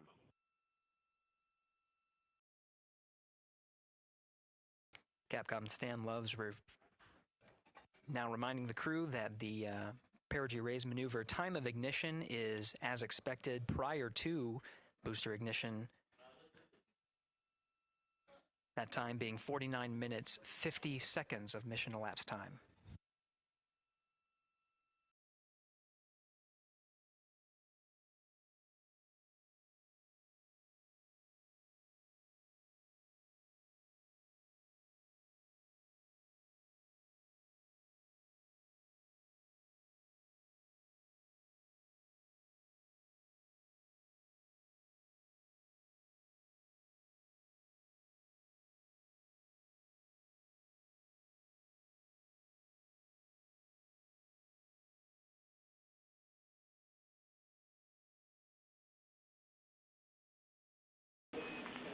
Integrity, good. NEDS deploy.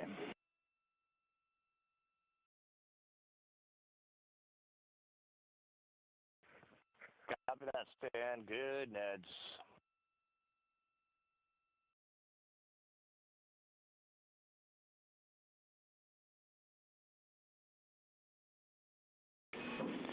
And Integrity Houston for PWD setup. Just a reminder, halfway open on the secondary.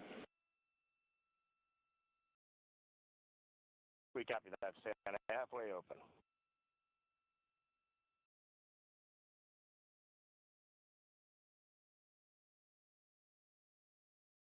Passing 11 minutes of mission elapsed time.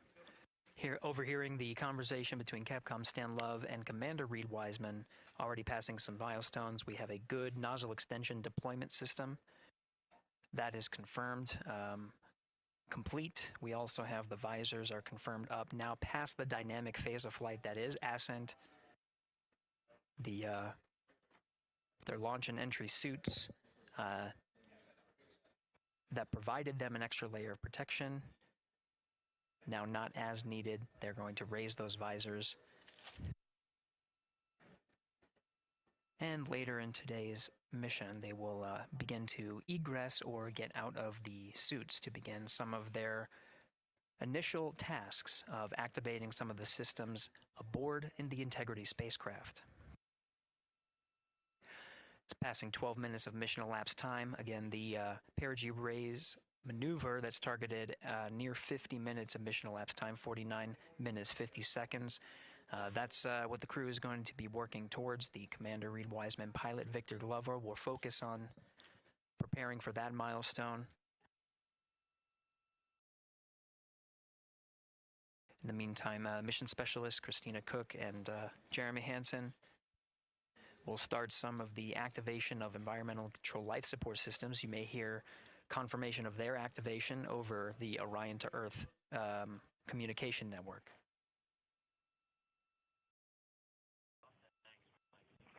Houston, C3 aux power back in auto.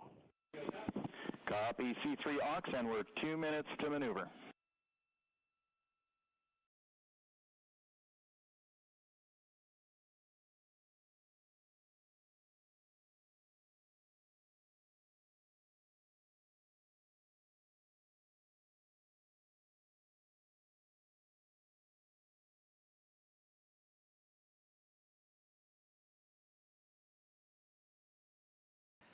"13 minutes and 30 seconds of mission elapsed time. We're going to continue to follow the crew of the Artemis 2 mission.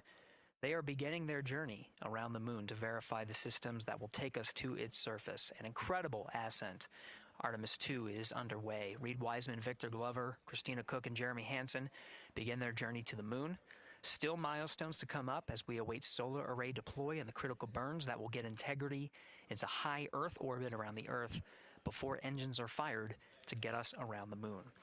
We'll keep tabs on Integrity and its crew from here in Mission Control Houston. But for now, we're going to send it back to you, Megan and Nicole at the Kennedy Space Center. Very jealous to hear how the launch experience was over on the Space Coast. Yeah, Gary, if people are just joining us, welcome back to the Space Coast, where we just saw Artemis 2 lift off 14 minutes ago. And wow, what an amazing launch, and an emotional one, too, as soon as the rocket lifted off. Nicole, you had tears in your eyes, I had tears in my eyes, and we had all these people around us cheering. It was amazing. Yeah, the energy was wonderful. I mean, it was a beautiful launch. We've got 4 friends and family members headed to the moon. It's pretty amazing. Yeah, how does that make you feel as someone who, is an astronaut as well, but also, as you said, friends? Yeah, so proud of them. Man, we don't have the words in the English language to describe this kind of an event, and pride, love, so many emotions. They are truly breaking some barriers, and hopefully, as Gary just said, they've got a long day ahead of them, so wishing them well on everything, but so far, what a beautiful launch to watch. Yeah, to be returning to the lunar orbit in more than 50 years. Maybe they go farther from Earth than any other humans before them. Maybe they see parts of the moon that we've never seen before. I mean, what a great start to what could be all of these milestones that we break in just a 10-day mission. Yes, what a way to welcome in the Artemis generation. Yeah, how do you feel? I mean, we saw some beautiful shots we were covering of course, the rocket, of course, the Earth falling away as we continued up into our ascents, but also some of those crowd shots where we saw young and old, just emotional, overcome by this history-making moment. Man, we are going back to the moon for all, and we saw that today. We saw that in all the crowds. And yeah, you guys just saw that view, the sunrise or sunset, I guess. They just made it over the crest of the Earth, and you could see the sun peeking over. One of my favorite views from space, and I can't imagine what they're looking at now, and I can't wait to see what they're looking at in about 5 or 6 days. Yeah, and I know a lot of people are like, you know what, I'm surprised this launched on the first try, because we know, like any little thing, we have to be keeping safety in mind, and we want to make sure we're ready to go, but we were ready to go, and I think it surprised a lot of people. What a wonderful surprise on this Wednesday evening. It did, and it kind of surprised me as well, but it's just a testament to the team here that has been working so hard on Artemis. Artemis 1, we learned a ton of lessons. We learned a ton from the wet dress for Artemis 2. We were able to go in, fix those things. We even had a couple mishaps today, not mishaps, but a couple, anomalies today that the team creatively came up with solutions for.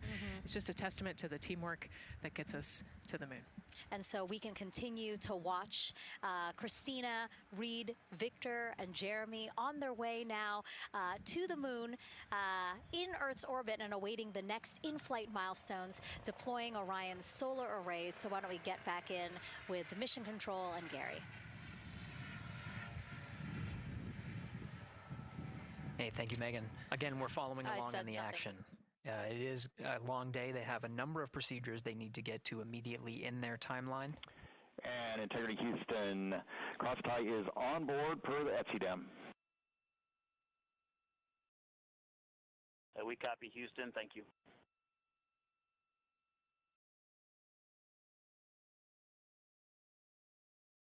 Crosstie referring to flight controllers here initiating a connection between some of the batteries aboard the Orion spacecraft, allowing for an even distribution of power. This is the flight control teams that took us through ascent of the Artemis 2 mission today. Right now we're, as you see, passing 18 minutes of mission elapsed time. The Orion spacecraft integrity and the interim cryogenic propulsion system are maneuvering tail to sun. It is in this orientation, this attitude. Integrity, any words on that momentary prop caution?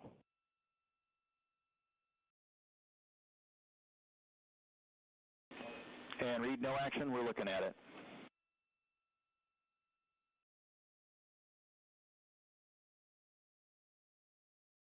Commander Reed Wiseman verifying what is being routed to his displays aboard Integrity. Propulsion engineer confirming that no action is needed at this time. They're pressing through with their nominal procedures to prepare for the perigee raise maneuver. And of course, the solar array wing deploy ahead of that. The solar wing deploy is a critical milestone. We'll continue to have our coverage follow the mission until that deployment. A successful launch is just the beginning. The deployment of the solar arrays and successful confirmation that those solar array wings are drawing power is a significant milestone and says to the flight control teams that we will continue on today's mission. Power needs to be drawn to continue through some of the next milestones. Until then, the AOA open option that was called up upon ascent, the aboard once around, is the current option, and aboard to orbit option ATO will be switched to a preferred mode at the time that the solar array wings are deployed and latched. It gives the flight control teams a little bit more flexibility. Integrity Houston, update on TDRS handover for your pad.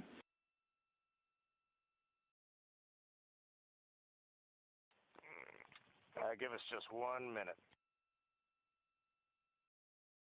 And Stan, you can read it. Ike is ready to copy. Roger. TDRS handover east to west expected 1 second earlier at 5:1 minutes 26 seconds.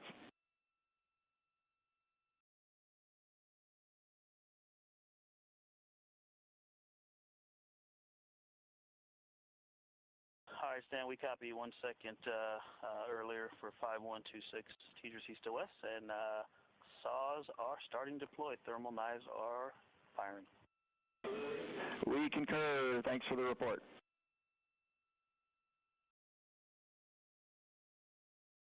Read back of the reports that you just heard on the Orion to Earth network. Integrity has maneuvered tail to sun. The RL-10 nozzle on the end of the ICPS is pointed towards the sun, and the solar array deployment sequence has begun. With the deployment confirmed, it'll be several minutes until they are what is called in a latched position. Once they are latched and confirmed to be drawing power, they can switch the mode to ATO and continue along the mission. The teacher's handover at the pad, that message meant the crew was provided some preliminary numbers of when to expect handovers between the tracking and data relay satellites. Currently orbiting Earth at an altitude of 545 statute miles above the Earth, they are in a near-Earth network communication system. The tracking and data relay satellites, geosynchronous satellites that are stationed about 23,000 miles above the Earth. After the apogee raise burn that occurs later today, the burn itself will put them in an altitude that surpasses the range of the tracking and data relay satellites, and they will transition to the Deep Space Network today. And integrity for prop messages, we see 2 temperature measurements right near the line. It's that momentary message you saw earlier. We're going to suppress those. It's CM helium heater 2 T1 and heater 1 T1. They're going suppressed. Integrity, thank you. We see the same.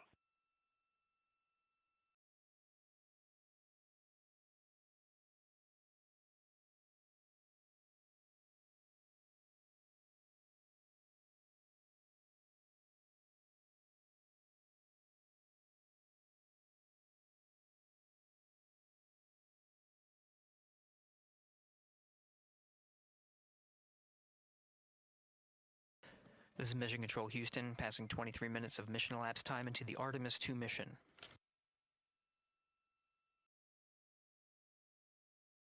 This is after a launch that began at 5:35 and 12 seconds Central Time, 6:35 and 12 seconds p.m.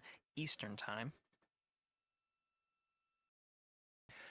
Right now, the orientation you're seeing from our arrow visualization that translates some of the telemetry that we're getting from the spacecraft and puts it into a model so you can follow along on some of the milestones that we are following here. The RL-10 nozzle that you see at the left end of your screen, though it is currently not firing, that nozzle is pointed towards the sun, and the solar arrays are currently deploying. From this visualization, they look fully stowed in a position. Integrity, we are happy to report that Jeremy has the O2 sensors on. Copy O2 sensors.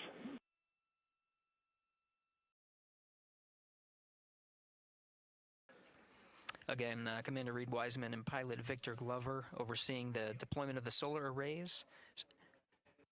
And we'll follow the attitude maneuver changes ahead of the first burn of the ICPS engine, the perigee raise maneuver. Integrity Houston, we see 4 saws deployed and latched, ready for ATO preferred.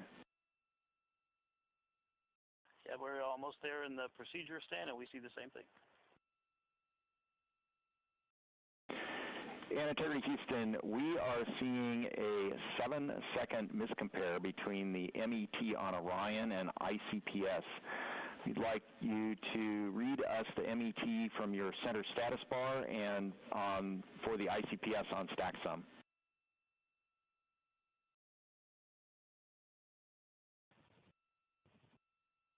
And Stan, we see a absolutely precise alignment. MET 25, 14, 15, 16, precisely aligned with ICPS MET.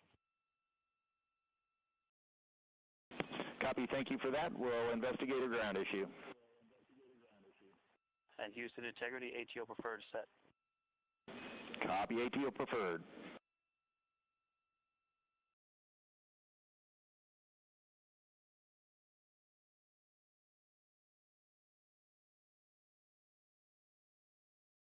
This is Mission Control Houston, 25 minutes, 45 seconds into the flight of Artemis 2. We have confirmation that all 4 solar array wings are deployed and latched. This is the configuration needed to switch to ATO preferred, which you did hear confirmed from pilot Victor Glover. That mode has been switched. There's also a discussion with Capcom Stan Love and Commander Reed Wiseman about the alignment of the MET clocks on the Orion spacecraft and the ICPS. Commander Reed Wiseman confirmed the clocks are in sync, no issues, they're going to investigate it on the ground. We're proceeding with today's mission. 26 minutes of mission elapsed time and counting.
This is Mission Control Houston. We're approaching 28 minutes of mission elapsed time into the Artemis 2 mission. At this point, we've had a successful liftoff from the pad at 5:35 p.m. and 12 seconds p.m. Central Time, 6:35 and 12 seconds p.m. Eastern Time. We've had a good main engine cutoff, core stage separation, and a good trajectory to begin today's mission. Right now, the spacecraft has maneuvered tail to sun. We're standing by for another maneuver to maneuver into the burn attitude. This is where the RL-10 engine of the ICPS is pointed in the correct orientation for the perigee raise maneuver. We did hear confirmation that the perigee raise maneuver time of ignition has been confirmed per the pad, which means it was the predicted time prior to liftoff. Integrity for GNC, we're taking channel 1 to unfiltered and to BFS. Okay, Stan, we're watching. Go ahead.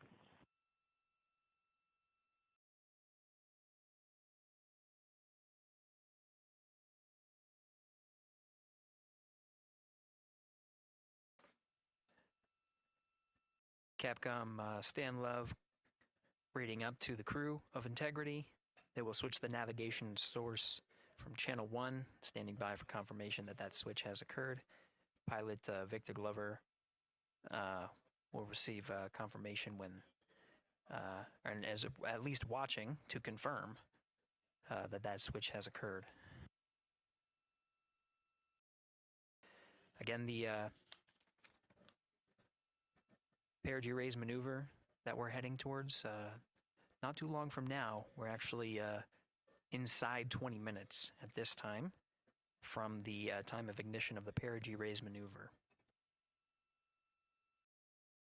We did have a successful deployment and launched of all 4 solar array wings. This is the configuration needed to commit to the perigee raise maneuver. Of course, flight controllers here in Mission Control Houston will continue to evaluate that everything is good before committing to that burn. The perigee raise maneuver does raise the perigee, the lowest point in the orbit, from 15 to 100 nautical miles. The 100 nautical mile mark is needed to continue in low Earth orbit and hit the target for the apogee raise burn. That will put them in a high Earth orbit for the remainder of the day and set them up for the right position to execute the translunar injection and head to the moon tomorrow. The burn duration of the perigee raise maneuver is 26 seconds. A relatively short burn, but it does raise the perigee and do the job to get into the correct position before firing that main engine on the ICPS. The pad had a TDRS handover. This is the tracking and data relay satellites. East to west, they are geosynchronous satellites that are positioned around the globe. And as Orion makes its way around the Earth right now, above the west coast of Africa, at an altitude of about 923 statute miles, and counting.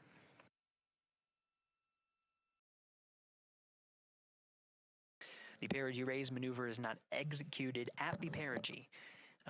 It is rather executed on the, actually closer to the apogee. But what it does is it raises the perigee on the other end of the orbit to 100 nautical miles.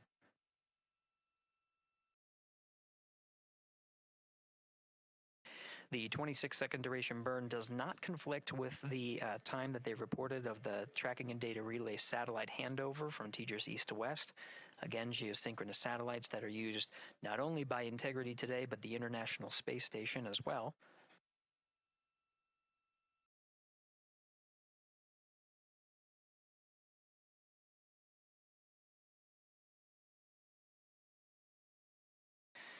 That time of handover is 51 minutes, 26 seconds.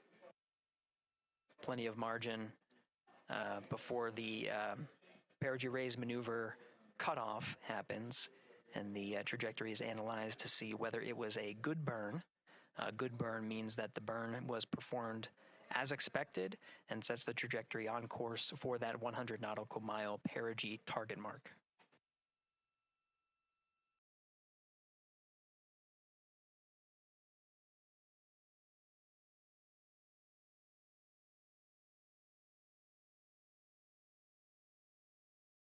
Again, for those sticking with us on NASA Plus and following along on our coverage, we will continue to follow and to cover the mission until actually, we'll continue to cover the mission 24/7.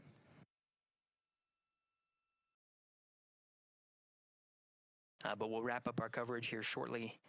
And now that solar array wing deployment has occurred on NASA Plus and Amazon Prime. Again, we will continue coverage 24/7 at the NASA YouTube channel.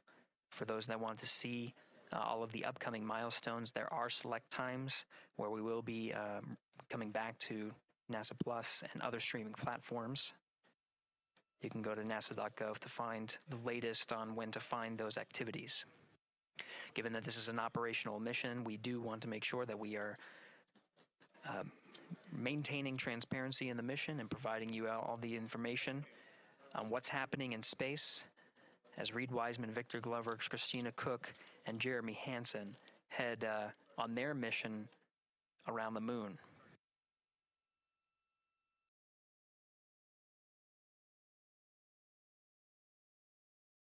Inside Integrity at this time, again, the solar array wings have deployed. The Integrity is maneuvering to its burn attitude ahead of the execution of the perigee raise maneuver.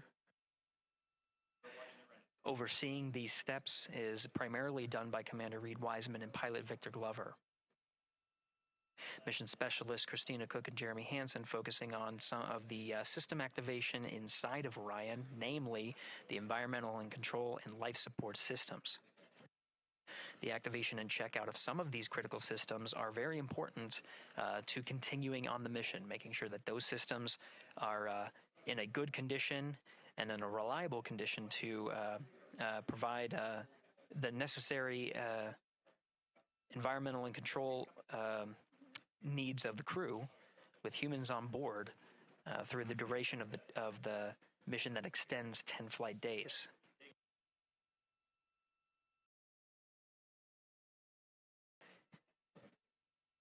Standing by for an update to the perigee raise maneuver time of ignition. Should be read up to the crew very shortly.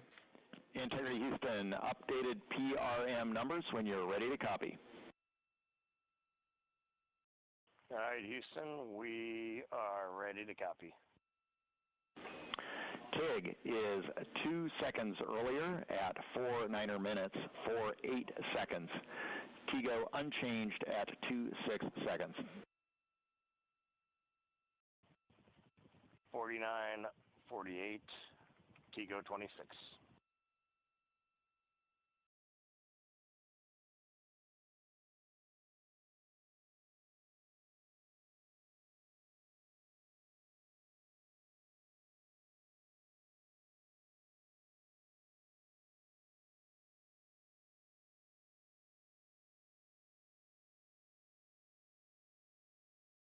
This is Mission Control Houston. With that update, we are approaching a little more than 13 minutes from the time of ignition of the perigee raise maneuver. That time updated to be 2 seconds earlier was 49 minutes, 50 seconds of mission elapsed time. We'll now move to 49 minutes, 48 seconds. The duration of the burn, that's what was referred to as the TGO, will still remain at 26 seconds. Relatively short duration burn, again, just raises the perigee of the orbit today.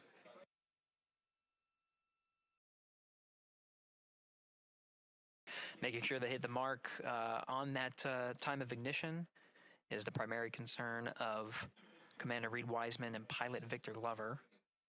Mission specialists Christina Cook and Jeremy Hansen inside activating those environmental control and life support systems.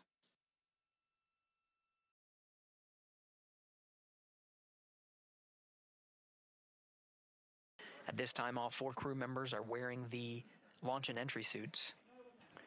Integrity Houston, for Optimus on the PCD, we have time update instructions when you're ready.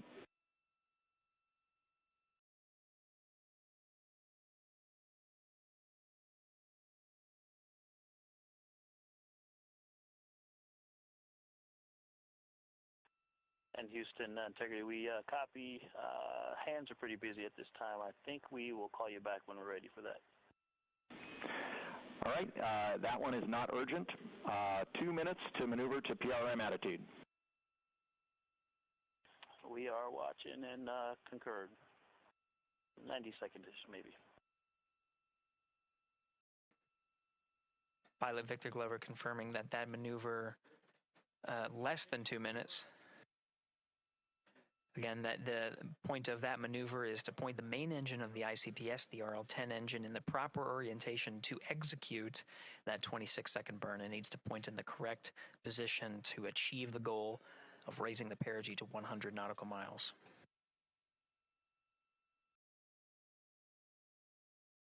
You heard some of the environmental control system activations over Orion to Earth.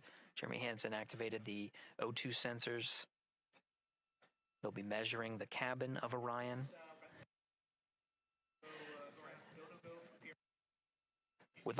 During all of the activations, here on the ground in Mission Control Houston, Flight Director Judd Freeling is doing a poll with all flight controllers in the room to see if we are in a go position to go ahead and execute the perigee raise maneuver.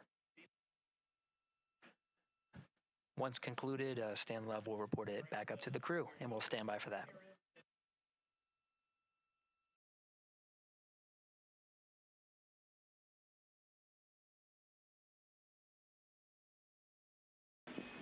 Integrity Houston, MCC polls go for PRM pending attitude and saws.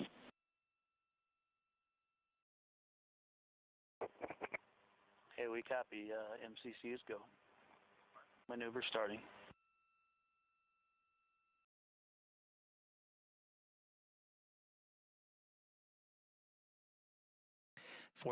Minutes of mission elapsed time. The maneuver to the burn attitude has begun. The maneuver also is paired with reorientation of the solar array wings that have been deployed. They will have various positions throughout the duration of the flight. Of course, solar array is meant to maximize the draw of power from the sun. So when deployed, we're in a biased solar array wing configuration that was called solar normal. This allows for the greatest surface area of the solar array wings to be drawing power and powering up those batteries of Integrity, of which a cross-tie was enabled between the four batteries, the four battery buses that are inside of Orion. However, for the perigee raise maneuver, the solar array wings will be put into a position to take on the loads imparted by the ICPS main engine when they execute the 26-second burn. You can see in the animation here, the solar array wings are in motion, and the attitude is being reconfigured to point the engine in the correct direction, those solar array wings being pointed forward.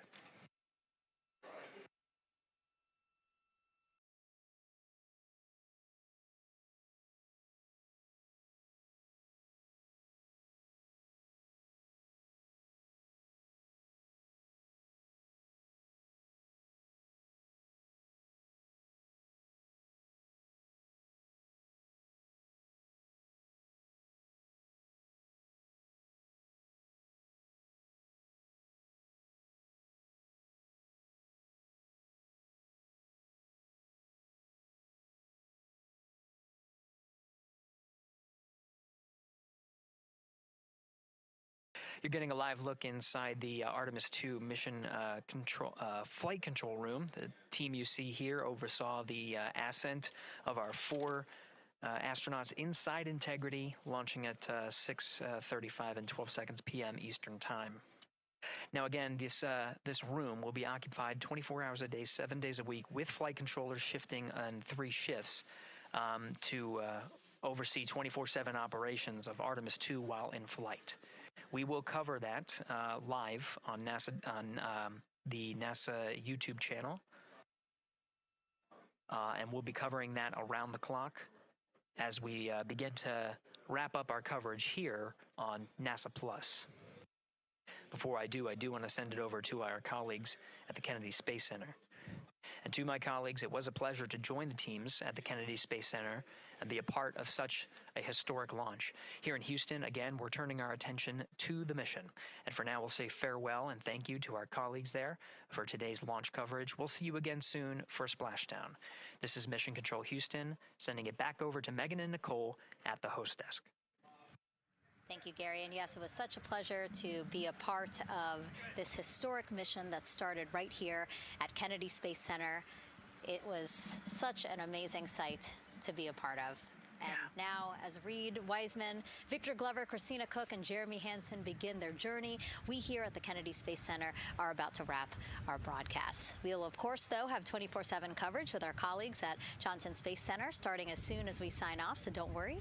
You can follow along our 4 astronauts every minute of their nearly 10-day journey to the moon and back. Nicole, I'll definitely be watching it, and I'm sure you will, too. Yes, of course. You know, they just started, right? The launch was beautiful. This was a historic day. They're on their way back to the moon for the first time in over half a century, but they've got a lot of work ahead of them, and so we're excited to see what they have to do and excited to test out the Orion spacecraft. This is a test flight after all, and we're excited to see what we can learn from this mission. Very humbling, inspiring. It was really amazing to be a part of this, and I'm so glad that so many people joined along by either watching here in person or watching online. And of course, Nicole, thank you so much for sitting through this, answering questions, adding so much context and information that really brought a lot out of what we saw today. Oh man, I had a blast. You're a rock star. You're a professional. Gosh, this was great. You're great. So this was a wonderful day. Well, again, thank you so much, and thank you to you for watching at home. You know, tonight we didn't just launch a rocket, we launched the next chapter of human exploration. Our Artemis 2 crew now on their way back to the moon, and we're taking you with us. So thank you again for watching, and go Artemis 2.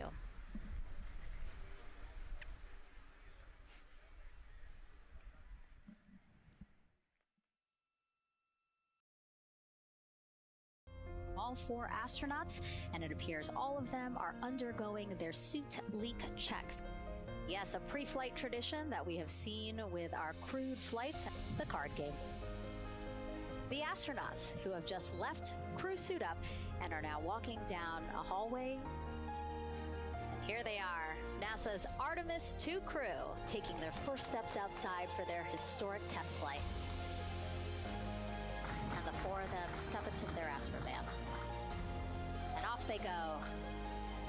Oh, this must feel so special to the crew to see all of these people here.